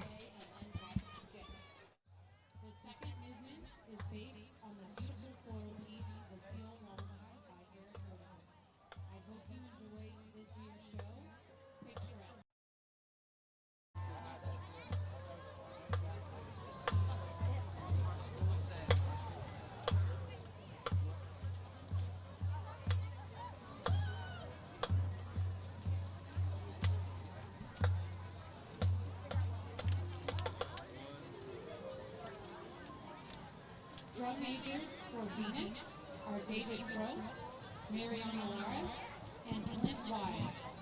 Drum majors, is your band ready?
Walker, high school principal, Mrs. Karen Woodward, and the Venus ISD School Board for their support. Venus Band would also like to thank their band boosters, high school staff, and our wonderful Venus community. Go Bulldogs!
We ask all Leavenworth High School alumni to stand to be recognized for your great achievements during and since you were at this wonderful high school.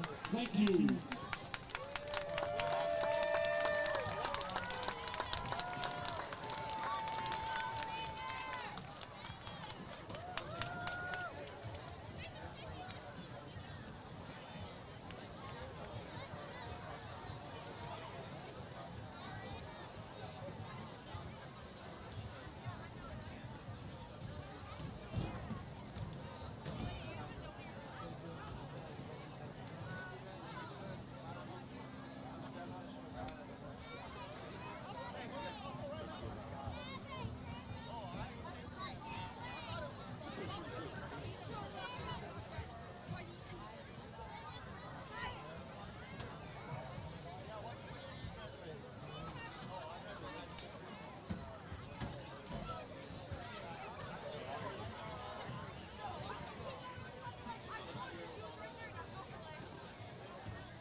Welcome to the Leavenworth High School 2021 Homecoming Ceremony. Honored to introduce this year's homecoming Court, we will begin with our class representatives. Freshman class are Eli Lopez, son of Jamie Mack and Leandro Lopez. Eli participates in football, powerlifting, and track.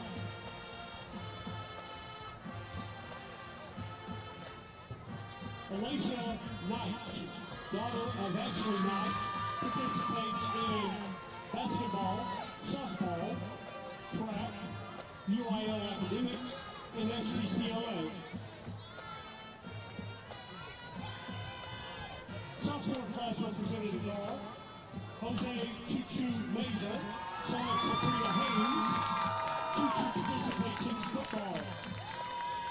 Reagan Hernandez, daughter of Amanda Percy and Robert Hernandez.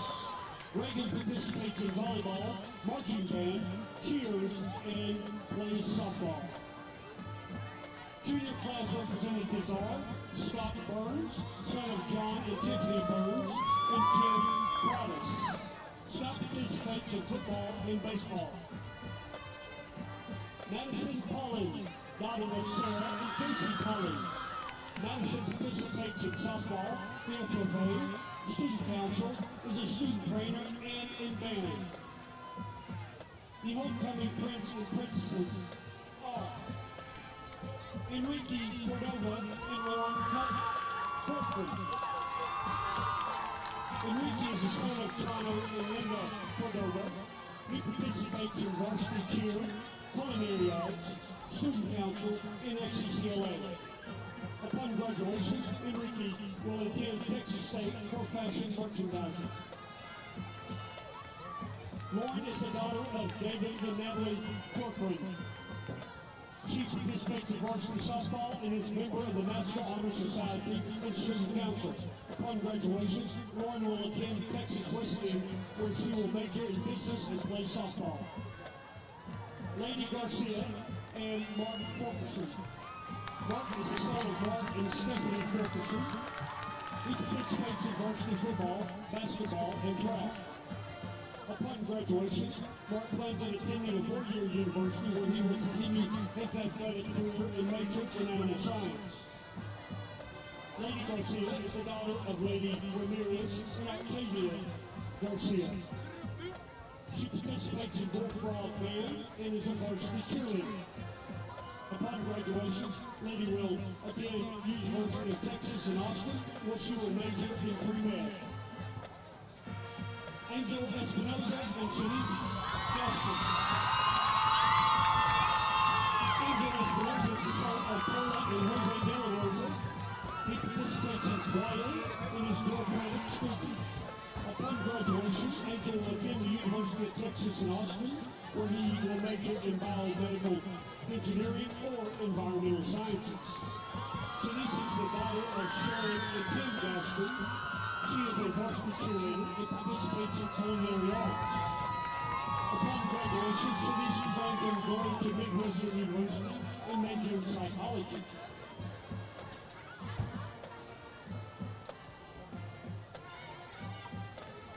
Nathaniel Sessions Jr. and Elisa Quincy.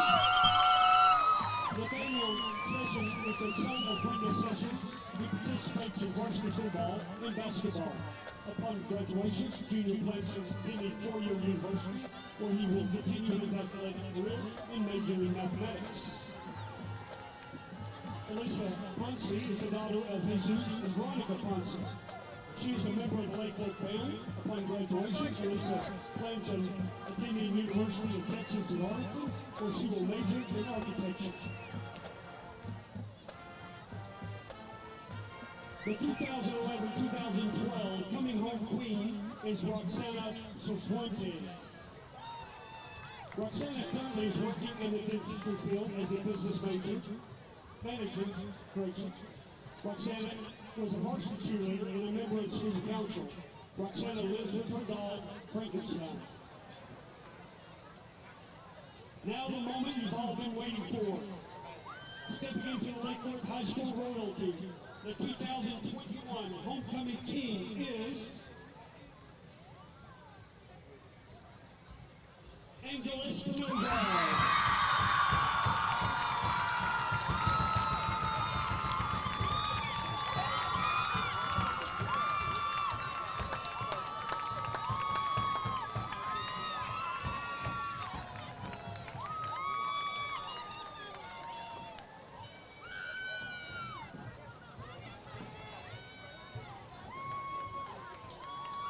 The 2021 homecoming queen is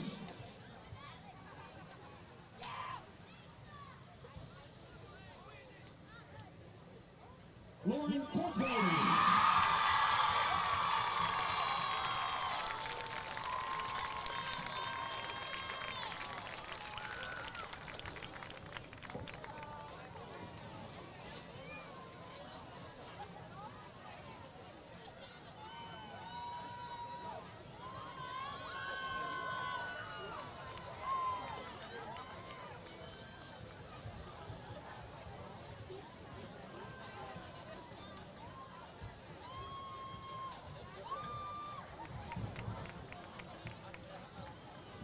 Let's give the court and the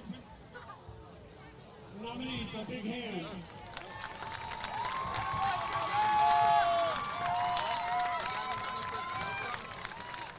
We would like to thank Brittany Blake and the Lake Worth High School Bullfrog Blues for supplying all the roses.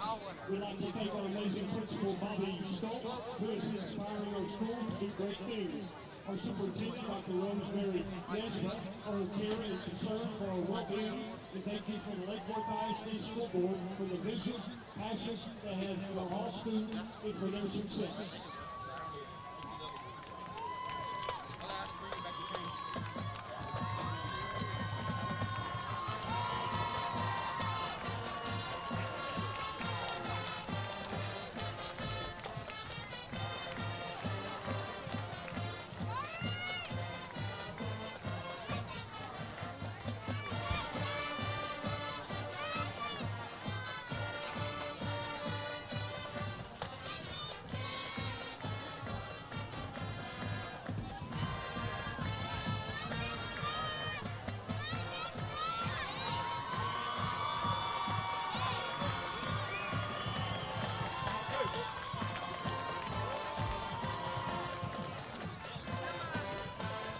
Parents and family members of the court can meet at the west end of the field by the dressing rooms.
Ladies and gentlemen, a quick announcement. We'd like to thank you so much for your participation in the Leapfrog Mobile Library. We have quite a few parents who want to donate books. If you would like to donate books to the Leapfrog Mobile Library, go ahead and send them in with your student. Take the Bullfrog to the office, the main office at their campus, and we'll go ahead and get them in the mobile library.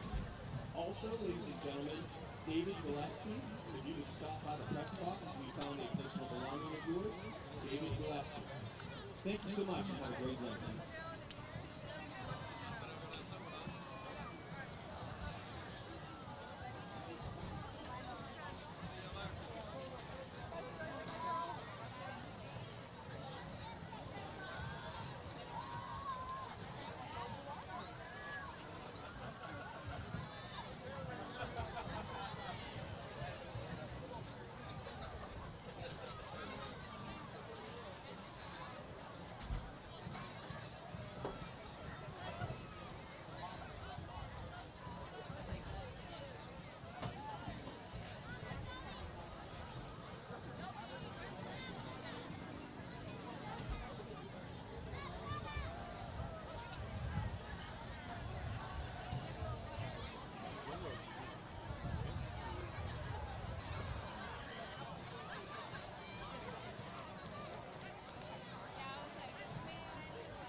David Gillespie, if you are here, please come to the press box.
Hi. What's up, We Joey? are back. Turn down a little bit of that crowd music a little bit. I know everybody could hear everybody talking down there. I know if I was about 7 rows down, so you probably heard me squealing up in there too, talking to everybody. Oh, Mayor Walter Bowen has joined the feed. Everybody, if you did not know, it's Mayor Bowen's birthday week. If you were at the community pep rally, you got a chance to sing happy birthday to Mayor Walter Bowen. One more time, happy birthday to you. Happy birthday to you. Happy birthday, Mayor Bowen. Happy birthday to you. Hey. That's right. See, I got you twice. I got you twice, Walter. Yes, I did. He told me, he goes, I'm going to get you back. I'm going to get you back. Hey, one day. One day when I'm not expecting it. Well, It's here we funny. go. I mean, hey, Mayor of Lake Worth, seeing his team come out here, I guess a little birthday present. A little 34-0 as Venus ready to kick off this second half here as the Frogs have taken command thus far. And it's a short kick out to the near side of the field, going to be returned. And with some space, and brought down approximately the 43-44 yard line. And a good return there by, I believe that was number 6, Demarion Pulte. I know, and he was looking for one little place to run. The Bullfrogs the last 2 weeks have returned kickoffs for touchdowns. And I know Demarion Pulte would love to see that. One was done by Damian Moore, and the other one was by Demarion Pulte last week. And it'd been a long time since the Bullfrogs had ran any type of kickoff back. So here we go. Offense looks like the defense is in a cover 2 or cover 4. We're going to see, actually, they're in a 0 right now.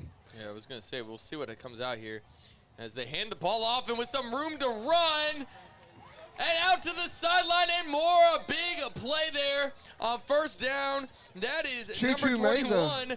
little Choo-Choo Meza from the homecoming court straight to the field. And a nice pickup there on first down. Yeah, I know my wife, was telling me, hey, they called for the parents of the homecoming court and junior session was in it, and Choo-Choo Meza was in it. Called for that, and I was like, yeah, you don't have to worry about going down there. They're football players. They're not waiting for pictures. We'll take pictures afterwards. Exactly. So we're going to see what it is. All right, I formation, 2 out to the right. They're going to go ahead and pitch this one. A good block there by Choo-Choo. Oh, he's got to be careful. Almost got a little block in the back there, but fortunately able to turn that corner on the play. Is that Craig Williams playing a little running back? Yeah, great move by Craig Williams. A little stutter step there caused the defensive end to just hold his ground for a second and then gave Craig Williams just enough room to get a couple more yards. And I pray to God, whoever it is that is on the Amber Alert, that you're okay, but right now is not for me. All right, it goes on everybody's phone. Everything goes crazy. Here we go. Another handoff to Damian Moore around the right-hand side. He takes a little hurdle. He's still down the side. He breaks free. Touchdown, Damian Moore. Nice running play out to the right. Breaks one, finds a hole, and into the end zone we go. And right at the start of the second half, about a minute in, only 48 seconds in, it is another touchdown, 40-0. Lake Worth in charge of this one.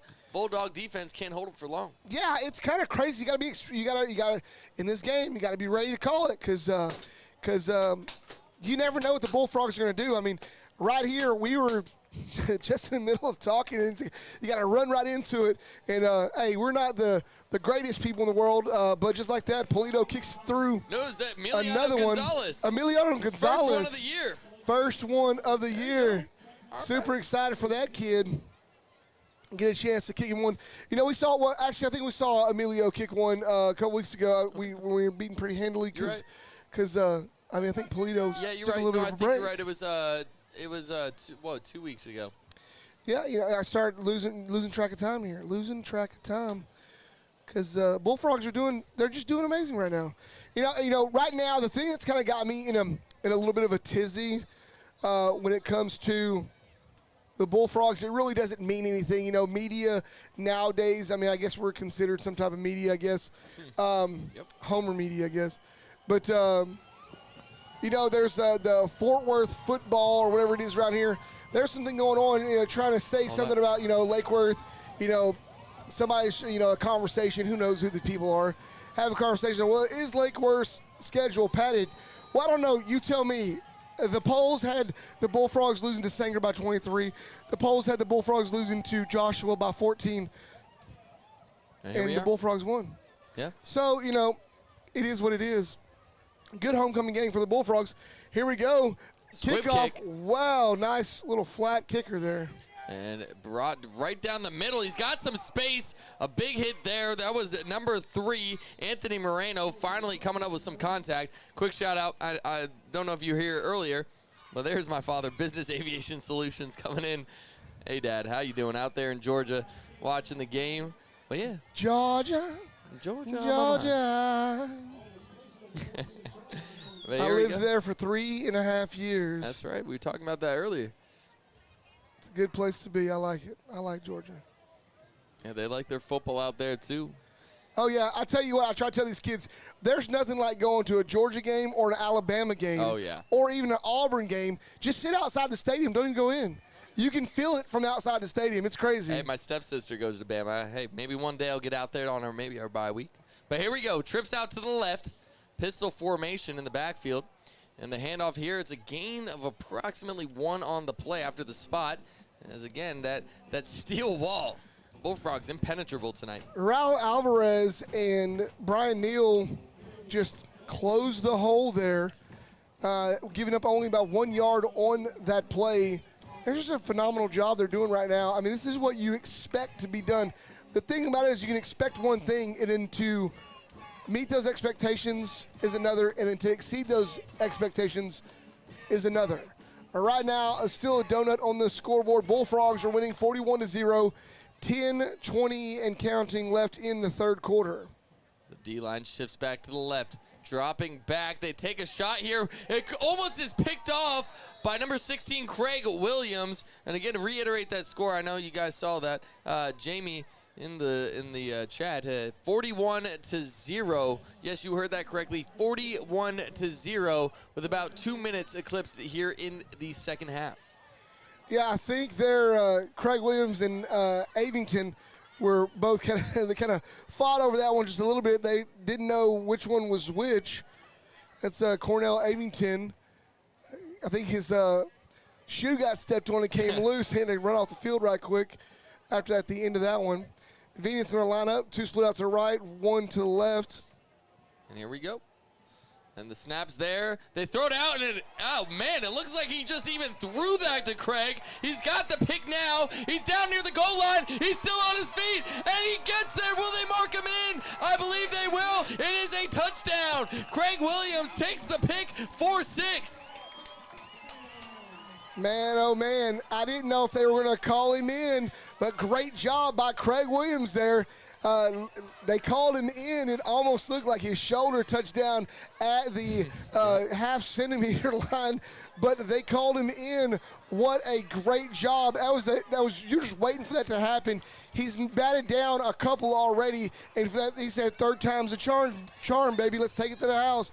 So, another touchdown there for Craig Williams. The ball is up. Emiliano Gonzalez with the extra point. It is through the uprights as Lake Worth now on top by almost 50 points here tonight.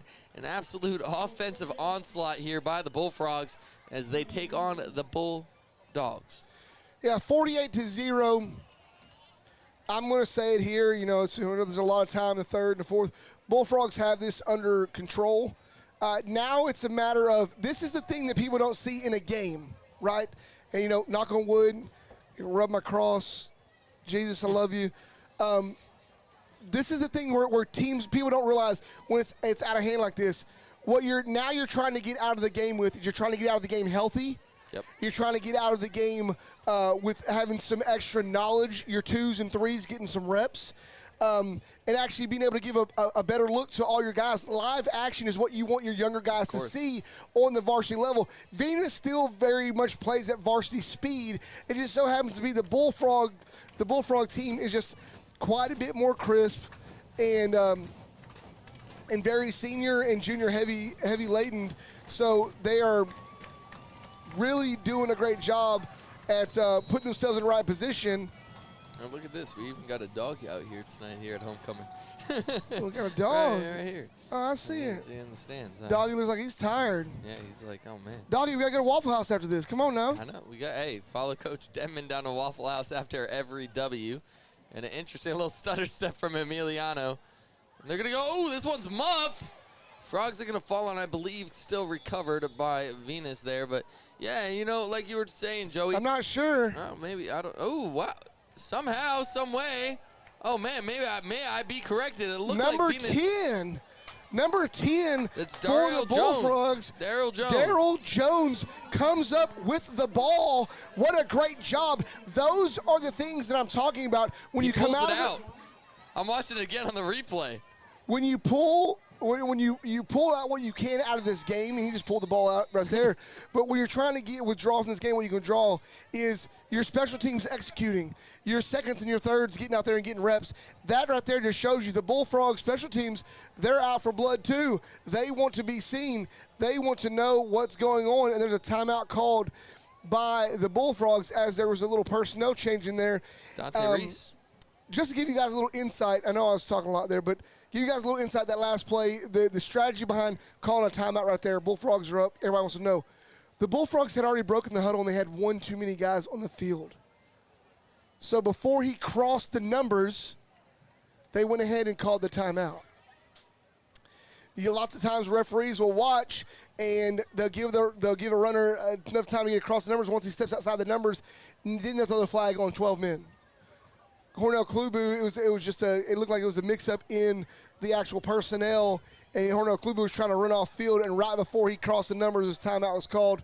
And that's not really necessarily a rule. It's just watching this so many times, I watch referees kind of give that to the numbers. And they may have not had their count in yet either. But I count them quick. I count them pretty much every play. And so I could see that. So anyways, good timeout called. You don't want to waste the play no matter what. So here we go. Bullfrogs getting ready to send 3 out to the right-hand side. Here we go. So trips out. And again, a new personnel change at quarterback. That's Donnie Reese, a sophomore. He's looking to make a decision. He's going to actually run and scramble. He's going to pick up a couple yards, about 4 on the play. So again, Isaiah Hall will take a seat, it looks like, for the rest of the night as the Frogs are up by 48 points, 9 minutes and 40 seconds here in the third quarter. And it's time for the young sophomore to get some of the best reps possible, and that's live game reps. Yeah, live game reps are a great thing to get for anybody, but especially a quarterback that is going to should slide directly into the starting position into next year. And so here we go, 2 out to the left, high formation. He's going to lose the snap here, and he's going to try to cut it back. Unfortunately, caught up there, so a little bit, maybe, I don't know, maybe a little bit nervous, maybe the experience, but caught up on the snap, unable to get the handoff on. And I say that's natural. It's nothing natural about it, but that you see that, it's not uncommon to see that is what I was trying to say. It's not uncommon to see that happen, a play like that happen in a game like this. Just because you're getting a chance to see some reps. There was a timeout called by the referees as there was a player that came off the field. Looks like Choo-Choo's coming off now, too. Choo-Choo's coming off the field, and big brother Pulte's going on the field. Ain't that something? Yeah, man, I got a chance one year to be on the same team with my older brother, Tony Wilcoxon, but we didn't really we got to play and practice together, but we didn't actually get to play together. These guys are actually getting to play together. It's pretty awesome. Pretty cool. And a little hitcher out here. That's Demarion Pulte trying to break it outside. A bunch of people there. He cuts it back, finds some space in the middle, still on his feet. Fortunately for Venus, they brought him down as such a threat. A late flag comes out now, but Demarion Pulte turning garbage into gold. I mean, he looked like just about caught up after about a 4-yard gain. Gets another 6 or 7 on the play. This has got to be, what is this called? I'm going to assume unsportsmanlike conduct. You would know better. It's either that or a face mask. When it happens at the tackle and there's nobody else around, usually it's a face mask. That kind of comes sliding in there. Unnecessary roughness. Wow. On the offense. Okay. Don't hear that too often. Wow. They threw that flag. Or maybe there was something I missed on that last play. Maybe a late hit. Possibly a late hit on a block there. I don't know. Regardless, I digress. We move on. There's a beach ball. I'm like feeling like I'm at a, I don't know, summertime little baseball game or something. There's a beach ball going around the stands right now. It's kind of funny. Hey, Lake Worth loving it right now. Homecoming game. Just a little miss hit there on the beach ball. But as things get cleaned up here, it should be, I was going to say a first down for the Bullfrogs. Then they're going to respot the ball basically exactly where they just were. So they picked up the first. It's basically like, let's do this whole set of downs. Over. And here we go. A little fake, a little counter play. And that's little Choo-Choo Mesa on the field. He's got some space, following those blocks. Look at that. Unbelievable. And that looks like a veteran out on the field from Choo-Choo Mesa. Following those blocks, absolute perfection. Yeah, what a fantastic job by the sophomore to just he's got more speed. He's got, look at me, I'm trying to let me get a little proper here. He has a lot more speed than that, but did a great job being patient with the blocks. All right, and Raul Alvarez tries to cut it back, still on his feet, gets hit a couple times, still moving his feet. Great effort there. Unfortunately, not going to pick up too much on the play. Yeah, great effort. You see, Raul Alvarez is a big back, and you've seen him come in, and he has a number of touchdowns on the season coming in that big back set. And the Bullfrogs now get ready to go for second down. It looks about like 6, maybe 7, second 6. Something right there. Those of y'all that are just tuning in, it's 7 minutes left to go in the third quarter. Bullfrogs up 48-0. There we go. A nice throw here out to the sideline. That's going to be number 14, the brother Donnie Reese, getting a pass from Dante Reese. Donnie and Dante making a play. Brother-to-brother connection. Look, I like it. There's a lot of brother connections out here. Yeah, we saw that. We got you and Junior. We got Pulte, Choo-Choo. We got a little Donnie Dante action out here as they now are just inside that red zone. It's going to be third down at about 4 yards. The snap's a good one, and looking out, and a little slant play. That's Mark Fulkerson. A shoelace catch almost right off his toes. That's going to bring up fourth down. Dante wants that one back. I know he does, because Mark Fulkerson, that ball's up a little bit higher. Mark Fulkerson catches that and just steps in the end zone and says, okay, got me one too. I know he wants a touchdown tonight too. All these seniors that are backs and receivers and whatnot, everybody wants a touchdown. If not any night in the season, they want it homecoming night for sure. Of course. And Mark Fulkerson still lining up on fourth down. We'll see. It looks like they're an I. Do they run the ball here? They do. And I believe that was Medrano on the carry. Looks to be short. They're going to mark him 1 yard short, so that is going to be a turnover on downs. As unfortunately, Bullfrogs unable to pick up the first. Oh, man, yeah, I guess I just looked up at the down marker. I was like, wait a second, that was fourth down. So the turnover here, unfortunate for the Bullfrogs. That's one of those things when you're a young guy. I thought he might have had a chance to fight a little bit more to get that yard, but sometimes you're not reading the down and distance markers, Yep. maybe as you should. But those are just things that come with learning and knowing how to fight and struggle to get that extra yard.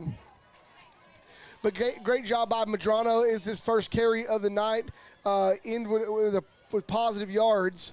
But just happened to be into a turnover. Bulldogs line up now. And here we go. High snap. It's a little QB power action. Met at the line. I believe that's 34 on the tackle. That's Terrence Gilmore. And a fumble. Yo, Terrence, he's going to take that ball and take it home. They're going to call forward progress. So he doesn't get it, but I know he wanted it so bad. So bad. Hang on. I'm going to be right back. Some of the youth players coming up and saying hello, but hey, let the big man eat. A lineman, you don't get a score too often. One of the rare plays in football, seeing a D lineman, usually once in a lifetime opportunity for those guys. Unfortunately, Terrence might have to try again some other time. That's a great try, great effort. I mean, if they're not going to blow the whistle, you keep going. Let the man eat. That's what I say. And they're back in the backfield again, and my God.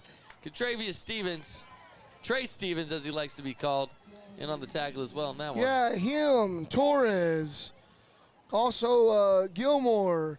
I mean, should I name the roster? I mean, yeah, let's go. We got everybody back there, pushing forward. That's a great job. All right, so it is going to be third down and 12. Right near their own goal line. Go ahead. Sorry about that. The Bullfrogs right now, they're trying. Defense is really turning up. When they taste blood right now, they can pin them back further. That's what they're going to try to do. And it's a little screen action here. Barely getting back to the line of scrimmage, or at least the original line of scrimmage. They're going to blow that one dead, and that is nowhere near a first down, as the Bullfrogs will have another 3-and-out. Stevens just able to stretch All out over. there, read that play. It almost looked like Venus was going to get a little something with that. They had 3 linemen out there. Yeah. Stevens slid in between those linemen on that screen and was able to get it, and it was able to get that. Now I know right now, Junior Session and Demarion Pulte licking their chops. The short yard situation, they're wanting to get a little run back here. See what happens. Very looping snap there. They're able to get it off. Sessions is back there. He's going to let it bounce. The smart play. Like you said, I know he's licking those chops, but trusting his coaching and let this one fall, although I know he wants that one. So 4 minutes left in the third quarter. Still decent amount of time left in this one as the Bullfrogs up 48-0. Yeah, you have 2 touchdowns by Pulte, 2 touchdowns by Craig Williams. You have a touchdown by Junior Session. You have a touchdown by Damian Moore. Yeah, there's a lot. That's all of them, right? 6, right? Yeah, I think so. Well, I want to make sure it's the right people. I'm gonna check you, stat check you tonight. Stat check. Get you a text after I do the film. My memory may not be very good when it comes to football. I think it's a little bit better than. I trust you. And I know my anniversary. I know my kid's birthday. Good. I need to remember that. That's words to live by. Just have them on Halloween. You'll never forget it. That's what I did. Good. Yeah. Here we go. Bullfrogs hand it off. And Madrano makes a great run off tackle to the right-hand side. Gain, look, about 6 yards. And the Frogs, second down and short. Madrano in the game now, getting some reps, along with his quarterback, Dante Reese. And the Reese brothers are both in. Let's see if they can make a play again together. As they're awaiting the call, looks like both sides taking their time getting the play calls in. And I would assume the reason being is, we're in no rush here. As they're going to let this clock wind down. They got about 5 seconds, so they got to sprint out. They're going to end up taking a delay of game call here. Yeah, it looked like, I don't know if they were trying to wait for the play call or what. The coaches on the sideline were calling the play, and the players on the field were kind of staring back blankly. Yeah, I think right there, we didn't get the delay of game. Coach actually called the timeout there and used the timeout. 3:11 left to go in the third quarter. Bullfrogs have this under control, 48-0 over the Bulldogs. We're going to see what's going to happen here. Right now, the Bullfrogs are getting some really, really nice reps with their seconds, being able to get a chance to see those live reps against another varsity team. Don't take it away from Venus. Venus is, I think, for what I know of Venus, has been known to be more of a baseball school in sports when it comes to the boys' athletics. But don't get me wrong, they've had decent, really good teams in the past. Right now, they're just really young, and it's new coaching staff trying to really reestablish themselves. We know what it looked like around here with the Bullfrogs. First year, Coach Welch was here. Second year, Coach Welch was here. 5-5, 5-5. And so happened to be last year we went 6-4, which is the first winning season. Those of y'all don't know what I mean by winning season is when your wins topple your losses. That's what's considered a winning season. Repeat. The first winning season the Bullfrogs had around here, I think it was close to like 7 or 8 years. So here we go, back at play right now. And here we go. So they drop back, and rolling out is the Reese, looking for his brother. The Reese brothers not going to connect on this one. It's almost, it's kind of cool. You see this, and it's like playing backyard football, growing up with your brother, and you dream of this moment playing under the Friday night lights, and this is just the beginning. I know Mr. Donnie Reese is a senior, so maybe one of the only opportunities this season to see this connection, but I'm sure this is a pretty special moment for the two of them. Oh, yeah, for sure. Anytime you get a chance to play the sibling, it's something special. We're going to go ahead and fake the handoff to the left and go back to the right. That's Xavier Madrano on third down, picking up about 3, about a yard short of the first. Madrano, I love to see this kid run the ball. He's not a big kid, not big in stature. He's not a super power runner, but his agility, his quickness, his speed. Drives his feet. Oh, my goodness. And he's really explosive. So as soon as he touches the ball, explosion happens. And if you're not there to close it up, he's going to get you for 5, 6, 7, 8 yards. He's quick, and he doesn't stop through contact. And a little QB sneak action is Dante Reese sneaking through the line, picking up the first down as they move the chains here, winding towards the final 2 minutes here of the third. The Bullfrogs are leading 48-0. Tonight's game is brought to you by Eagles Nest, located just down Boat Club Road from Lake Worth High School. Great place. Go by there. Take your family, take your friends. Go by there and get you some wings. Go watch the game. Go watch the game tomorrow. Be great. Drops back for a deep pass. Oh, man, that one was about 3 to 4 yards out of bounds. Oh, my goodness. Yeah, it's one of those passes he's going to want to get back. You know, young quarterback, still trying to learn. You know, he try to get his timing down as he's trying to throw the ball to Mark Fulkerson. One of those things, that ball was thrown in play. Mark Fulkerson had both guys beat, and just a floater over the top. It just passes as a quarterback that you'll learn to be better at. I think what they're trying to do right now, in my little thing, like you were saying earlier, I think they're trying to get Mark a touchdown here tonight. As here we go, shotgun, and Mark is right there in the center. They're going to throw it outside. Moreno's wide open. A great pass there. He's still on his feet, and finally out of bounds. It's Anthony Moreno, another senior, with a nice little reception there. And move those chains. It's a great job. Donnie rolled out there and got his shoulders squared and threw a ball and connected. You like to see that. You know, it's from a quarterback perspective, rolling out to your left when I believe Donnie's left-handed. When you roll out to your left and you're left-handed, that should be your strongest suit. And right there it showed on that one. He missed his brother a while ago on a target, but this last one he connected. It's a great job. All right, here's the snap. It's a little counter play again. Choo-Choo, he just got hit by his own lineman.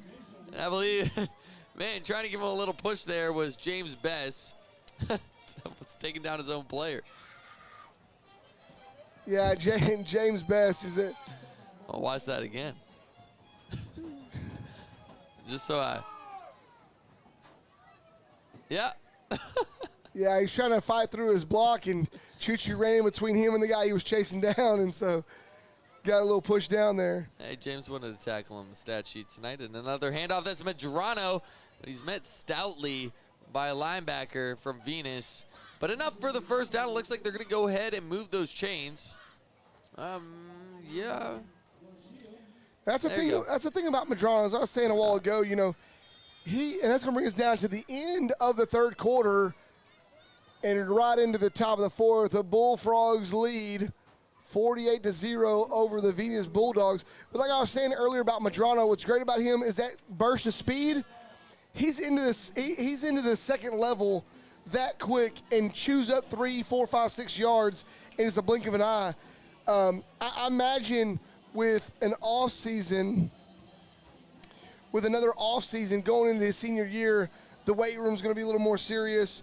The running's going to be a little more serious. And next year, running that, he's going to have a little bit more, be a little thicker when it comes to, you know, size-wise, and he's going to be able to fight through that middle linebacker position. Middle linebacker position is one of the strongest positions on defense. It's like that you're captain of your defense, your middle linebacker, and he makes it that level and just can't quite plow through them, but does a great job. If he gets one jab step and they're a half step slow, you got to watch out. He'll burst his speed and get out in front of you, or he'll spin, move off of you.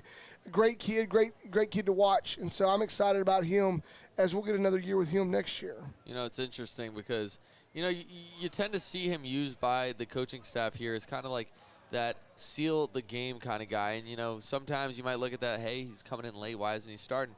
Well, it's a nice change of pace. Not only are you able to close out the game, but the team is tired, and you bring in someone like Medrano able to drive those feet, make those quick moves. He's going to have the opportunity to make big plays. So credit to Medrano, like you said, great kid. I know his younger brother's here supporting him tonight. His family's usually right in front of us in the booth. So shout out to the Medrano family and always out here supporting Lake Worth.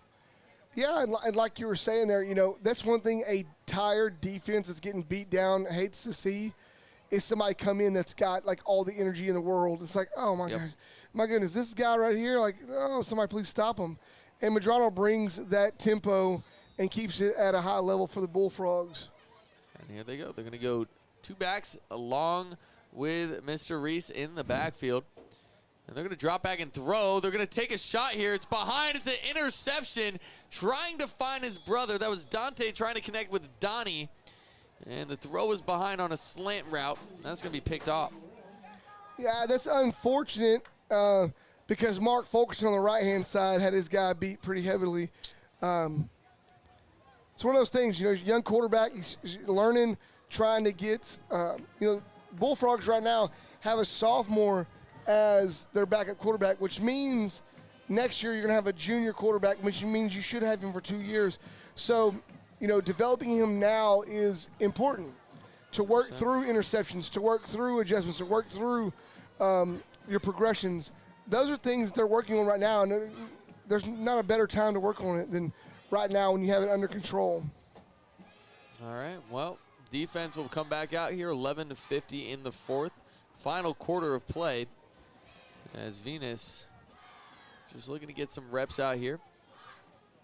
Gonna drop back, and it's looks like the quarterback is now out there playing wide receiver. If I'm not mistaken, that's number 8, Damari Bell, or is that, I can't say, is that number 9, Cherez? That's number 1. No, well, number 1 made the catch, that's Lucio, but the quarterback, I want to say that is 9? We'll get a check on that in a second, but yeah, Yeah, that Lucio. is 9. I zoomed in the camera on there. So that is Cherez at quarterback now, with Lucio, the quarterback, moving out to wide receiver. Okay. People could, all the time people could say, why would you do that? Why would you put your quarterback out there? Why would you do this? Why would you do that? Well, let me tell you this. Lots of high school quarterbacks. They know the routes. Lucio is a senior. Lots of high school quarterbacks become receivers or defensive backs. Ooh, got to be careful there. Do not go backwards. There's maybe a little mistake there. Almost walked into his own end zone, but they're going to mark him down at about the 2-yard line. A nice sack there by the Bullfrogs. That's just young. It's young. That's young. Charez, I say young. I think maybe it's inexperience. He's a senior as well. Maybe he hadn't got a chance to really, or maybe they're just two platooning the quarterbacks, because it looks like Lucio is an option for them at receiver. And, when he's playing quarterback, he can't throw it to himself. So here we go. And they drop back in shotgun. They're going to take a shot here, an early throw to Lucio. And he's going to come down with a football. A great catch there by the Venus player, Lucio, number 1. And, that's something to take note of, though, too, is I'm looking out on the other side on that sideline. And, a lot of credit to Venus here tonight. I know the scoreboard doesn't reflect that, but you look at that sideline and see they, number-wise, they don't got too many guys. And a lot of credit to these players out here that are conditioned and going against a deeper Bullfrog team. It's tough to do. So credit to Venus coming out here and fighting every single play. As a great catch there by Lucio. Yeah, they're really only pushing out about 22 kids, and that's a very thin roster. They hand the ball off here, a little counter action. Brought down after about a gain of 2 on the play. But yeah, it's difficult. And I know Venus, we were out there last year, a little bit of a smaller school. And, you got to love the game of football. And you come out here and play, and it doesn't matter how big, how small. And that's what I love about football. These kids are out here, and they're still battling. And I know we'll end this little, I guess, back and forth between this year and last year, this little series. And it looks to be rather friendly. No chippiness here tonight. Yeah, I don't think that you'll see Venus on the Bullfrog schedule next year, just for the simple fact, I think, yeah. It's like a COVID matchup. We were looking to find teams last year. Right. Way to go, defense right there. Torres just gets back there, and if the quarterback, that was a sack. He didn't get a chance to hand the ball off. Torres just sacked him in the backfield. Great job by the Lake Worth defense. The Bullfrogs have this one under control, 48-0. Looks like, yeah, they're just getting some reps. They're letting the play clock wind down. They're letting the clock tick just a bit, but still getting those plays in. And like we said, it's about those reps. So they're going to, coaches out there, making sure to get those play calls in. As a snap is bad. It's a low snap, but picking that up and corralling, still taking a shot here. And a smart decision there by Chairs. Just, picking up that snap and throwing it out of bounds near a receiver. So no intentional grounding on the play. Smart play there by the young quarterback. Or I guess I made the same mistake you did, but the backup quarterback. There you go. Oh, no, you're good. I love seeing Cornell Addington out there as a cornerback. He reminds me of a guy 20 years ago named Roderick Perry. I believe it's Roderick King now. Comes off, he does a good job, and he kind of skips around the field. I love seeing that. Just tell you they're out there having the time of their life. And this punt is finally tipped. It's about time. It looks like Lake Worth was about to block every single punt tonight, and finally they get a hand on it. So net from the line of scrimmage, about 15 yards on the punt, give or take. Actually, might be a little bit further. Yeah, that's tough for Venus. That's one thing, you know, people look at the game and they look at the score and you wonder why does Lake Worth try to go in there and block that? You don't understand that special teams every time, whether you're winning big or you're losing big, have to get an opportunity to go out and have a live play every time, because, you know, everybody's dream and wish is to go deep into the playoffs, and you can't slack on your special teams. So good job by Lake Worth by taking advantage of that and putting on pressure and get a little tip there on that punt. Well, here we go. Little handoff action here. That's Madrano with some space. He breaks it out to the right. And Madrano fighting for the end zone. What are they going to say? Is he out? Nope. They're going to give him the touchdown as the speedy junior makes his way in. And a great play there by the Frogs. Great play by the Frogs. 100%. Good job there. A little roll up at the end of the play there. Well, I got a little something to say about. It's kind of cool. I've been following the chat. I've been seeing you guys in here. Got a couple guys, Chris and I guess Turtles, North Fort Worth, Texas, in here, basically having a little high school reunion. Found out, I guess they went to school together. Pretty cool, as well as Mark's dad as well, and a little reconnection happening over a little Lake Worth football on homecoming night. Did you just say Turtle? Yeah, his name is Turtles NFWTX, and they were saying earlier, I guess they knew Joe. That's his username. Yeah. Hey, look. All right, look, Joey. I'm trying to do the best I can, but it's like we got a little alumni action going on in the chat on homecoming night, on a big scoring night from the Frogs, 55-0. So you know you love to see that, and it's a great thing to celebrate. Old friends reconnecting, and the Bullfrogs absolutely dominating here as they lead with 7:39 left in the fourth. I said Turtle not because you were doing a bad job, but I remember there was Tommy Reyes. There was There's a guy that was called Turtle. That was his nickname, was Turtle. There's also a guy, his actual name was Tiger. Okay. And so when you started saying Turtle, I was like Turtle? Who's on there? Well, I want to clarify. It's Tommy Reyes, okay, and it's not a he, it's a she. All right, I want to make a clarification. It's hard to tell from the username. All right, Turtles.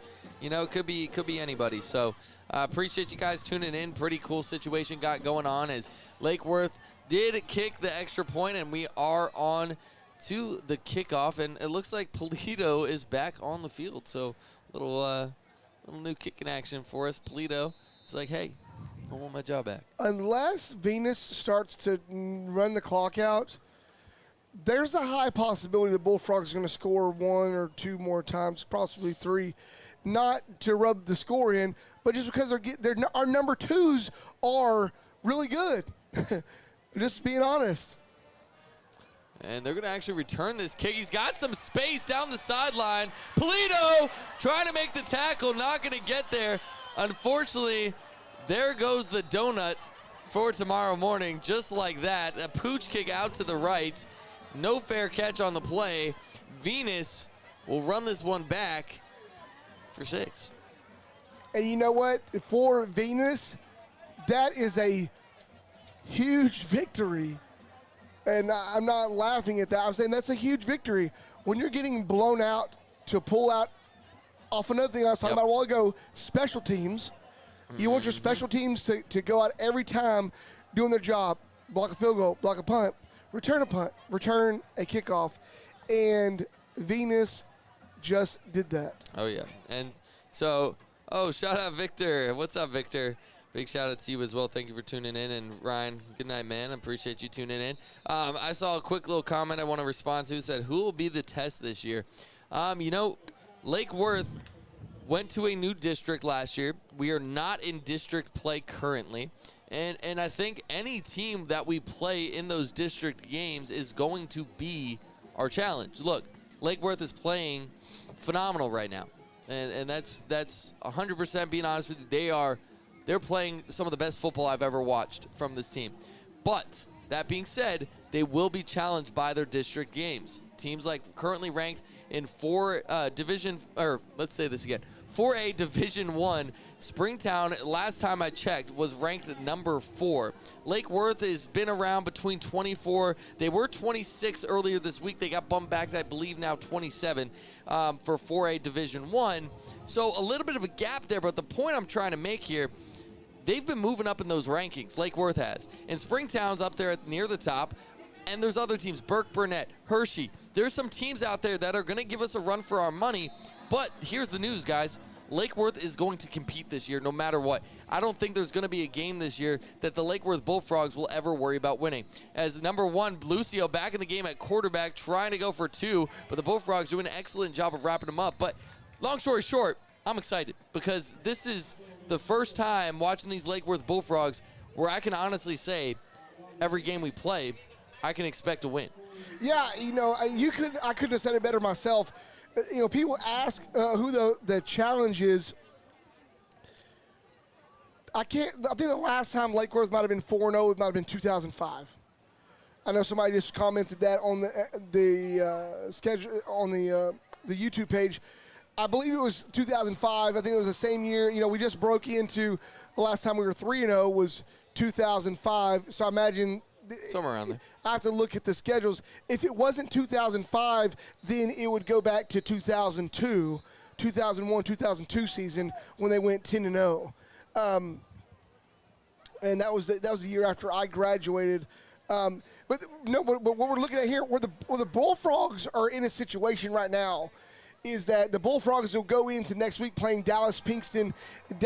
Venus beat Dallas Pinkston. Yeah. Sorry, I'm catching up with the comments. No, you're good. So I just it was kind of that pause there that I just let hang. Venus beat Dallas Pinkston. Okay. So next week, I'm not saying 100% because it's anybody's game when you start out. Especially we're coming around time with 6 weeks ending, and make sure everybody's passing, all that good stuff, and everything else. The Venus that we're beating right now, 55-6, beat Dallas Pinkston. So next week, the Bullfrogs have a good chance of going in and having another great game. And the ball goes out of bounds there in the kickoff. So having a great game next week. But so to get on with, and I'm making it kind of long-winded, of who the Bullfrogs have the challenge. Their district opener is against Springtown here at home. Yes. And that's always a challenge, no matter what district Lake Worth's in. If they ever have to play Castleberry, if they ever have to play, if they would have to ever play Brewer or had to play anybody else, we are landlocked in, and everybody considers themselves our rivals. Everybody. Springtown, it goes Lake Worth, Azle, and Springtown. So if we had to play Azle or if we had to play Springtown, they're considered a rival because they're so close. Yes. And there's so many people that whenever people move out of town or whatever else is in town, out of town, they move between Lake Worth and Springtown is where people end up at. I was at the alumni reception tonight. There's lots of alumni that live out in Springtown or Lido area, and that's all out to our west and our northwest from here, from Lake Worth. And here we go. Bullfrogs line up. Ooh, trying to fight on his feet. Madrano makes a decision to try to come out. A little bit late on there. Ooh. That is actually, that's not Madrano. I believe, is that Cornell Avington? Who is that? I believe that's actually Cornell. That is Avington. My bad, Mom. I know. Don't come up here. I appreciate you. That was Avington. I couldn't see his number was kind of pushed together. But I saw the spirit he got up with. Look at that. I could tell who it was. I like it. But, hey, so it looks like Cornell going to get some reps in here. And he gets the pitch here, trying to break it outside. He's got some quickness. Sneaks through a tackle, trying to fight, trying to rip that ball out. And it's going to be second down now. It's going to be third down at about 9. But, yeah, man, it's I want to make this clear for everybody watching. Mark your calendars. October 8th is the date for Springtown. And that's going to be the game. I want you guys here. I know I love having you guys in the broadcast. Joey does too, trust me. but we want you guys here. This place needs to be rocking. We need everybody here for that game against Springtown. Should be a fun night. Of course, a big competition, number 4 currently, Springtown. We want to see Lake Worth knock them down. For sure. Abington gets the ball again. Oh, I take that back. They handed it down the middle. That faked me out. Hey. That was Choo Choo Mesa with the carry. Pulled up a tiny little smidge of yards there. But no, when it comes to challenges, so last year the Bullfrogs, competed really well in district when it came to point deficit and the loss they lost by. And actually, the playoff game they should have won last year. The playoff game last year was a repeat of 99-2000. Yeah, I think 99-2000 or 98-99 season where the Bullfrogs were up at halftime and they lost by they were up by 3 touchdowns and lost by a touchdown. And the ball, that was a punt by Lake Worth down to about the 26-yard line. 5 minutes left here in the fourth quarter. Lake Worth up 55-0. Yeah. And so last year, the Bullfrog season ended up with a heartbreak as they played Dumas, and they were up by 3 touchdowns going to halftime, ended up losing by a touchdown. As a repeat of what happened in 98-99 season, the Bullfrogs very much are going to be in a situation this year to do better for themselves. It is, I've said this a couple weeks ago when we were last at home, when it comes to coaches, kids, combination of both being bought in, we're not the fastest Lakers ever been. We're not the strongest Lakers ever been. We are at the top of that, but with the coaching staff and the kids being bought in the program, we are by far the best Bullfrog team that I've ever seen on this field. And the Bullfrogs are going to be in a great position this year to push through and break some goals. Yeah. Break through some goals that they've had for several years and that every team has. The Bullfrogs, they're going to be a team to watch for sure. A little end around here as Venus tries to catch the Bullfrogs off guard.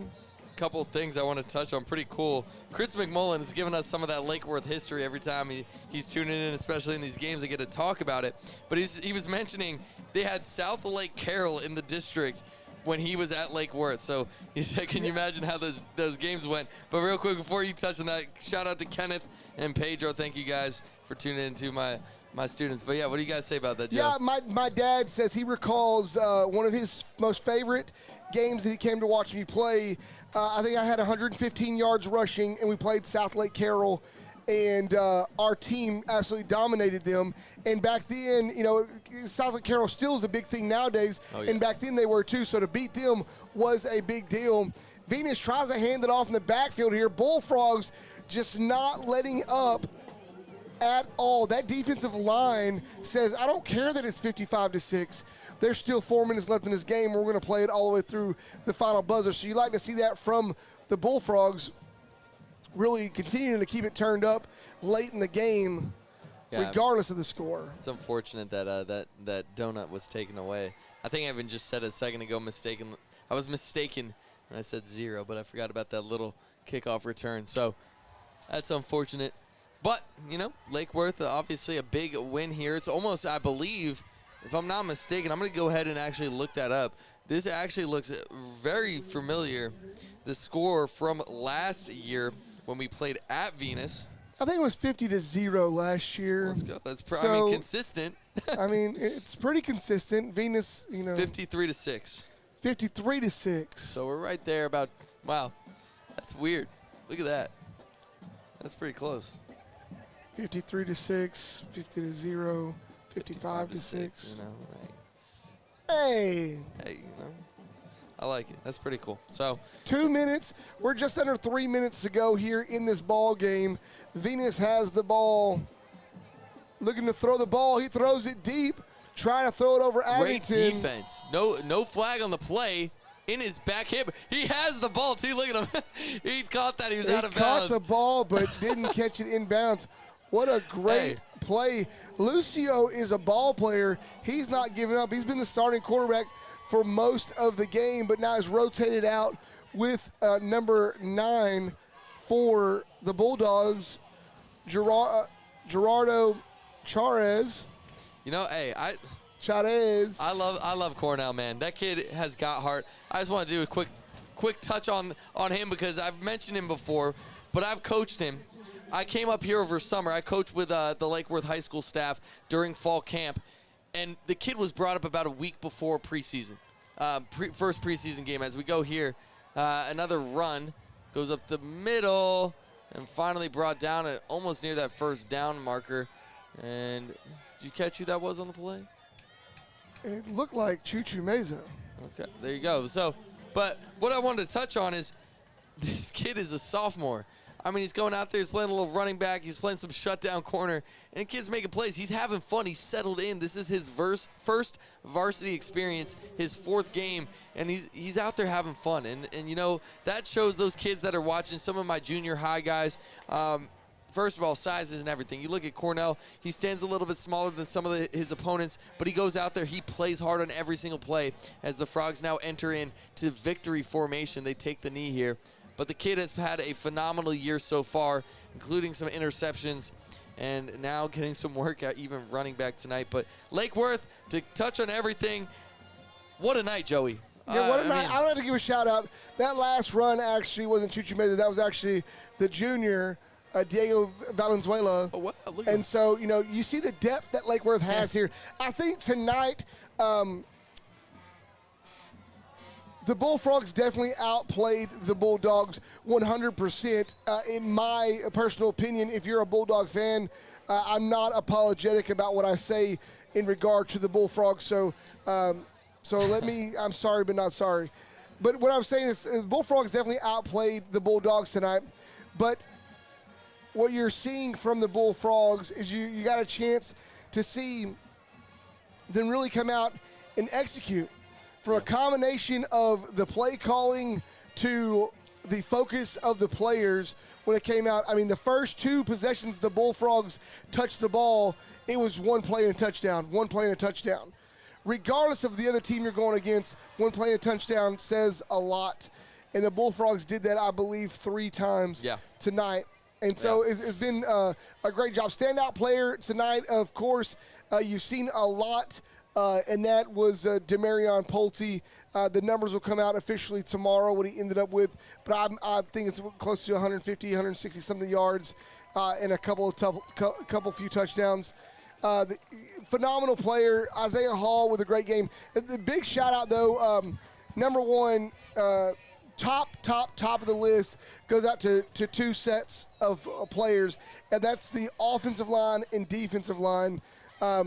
Very much in a game like this, when you should blow out a team, if your offensive line, defensive line are bored with it and they're not really focused, that can turn this game into something totally different. So big hats off, game ball to offense and defensive line as they both stood their ground, executed as they should, and did amazing job tonight. Yeah, I'm really excited to watch. I mean, look, the thing is, this is what a great football team is, Lake Worth, right now. I mean, you should blow out these opponents. And you know, that's not disrespect to Venus at all, but Lake Worth has been playing top-of-the-line football for the last couple of weeks, and when you're a good football team, you got to play against these teams, and you know, to put it nicely, you got to beat them handily. You got to show out. You got to have your defense come out, make some stops. You got to score touchdowns, and they did that tonight. You know, you got to see that. Even against the weaker opponents, you can't settle. Yeah, you can't settle. You are absolutely 1,000% right. You cannot settle. And the Bullfrogs didn't settle here tonight. The Bullfrogs came out. They played their game. Although they knew in their heart they were going to beat this team, I think what it is not about beating Venus. It's about they have in their heart this year they are not giving up. They're going to push through every last play, every team they play against. And so my hat's off to the coaches, the players, the fans, everybody that helps supports this team and lift it up to where it is right now. There's a lot to watch with these Bullfrogs. Definitely. We are 4 weeks in. 4-0 is great. It is setting, timestamps in time of when the last time we were 4-0. But more than anything, it really, honestly, when you get to Coach Welch, start talking tomorrow, 4-0 means absolutely nothing. We're not in district play yet. When we get to district, it really starts to count, and the Bullfrogs look to try to go in a district with momentum. Next week, the Bullfrogs are on the road against Dallas Pinkston at Kincaid Stadium in Dallas. So make sure you tune into the broadcast, or better yet, you know what? Get on the road. Come travel out there. Come watch the game. Then go for a late night dinner afterwards. Be over in Dallas. Get all fancy schmancy. There you go. Go out there and do something. Hey, we love you guys. Thank y'all so much for tuning in for Lake Worth Community, the Bullfrog football team. My partner, Chris White. I'm Joey Wilcoxon. Signing off. We'll see you guys.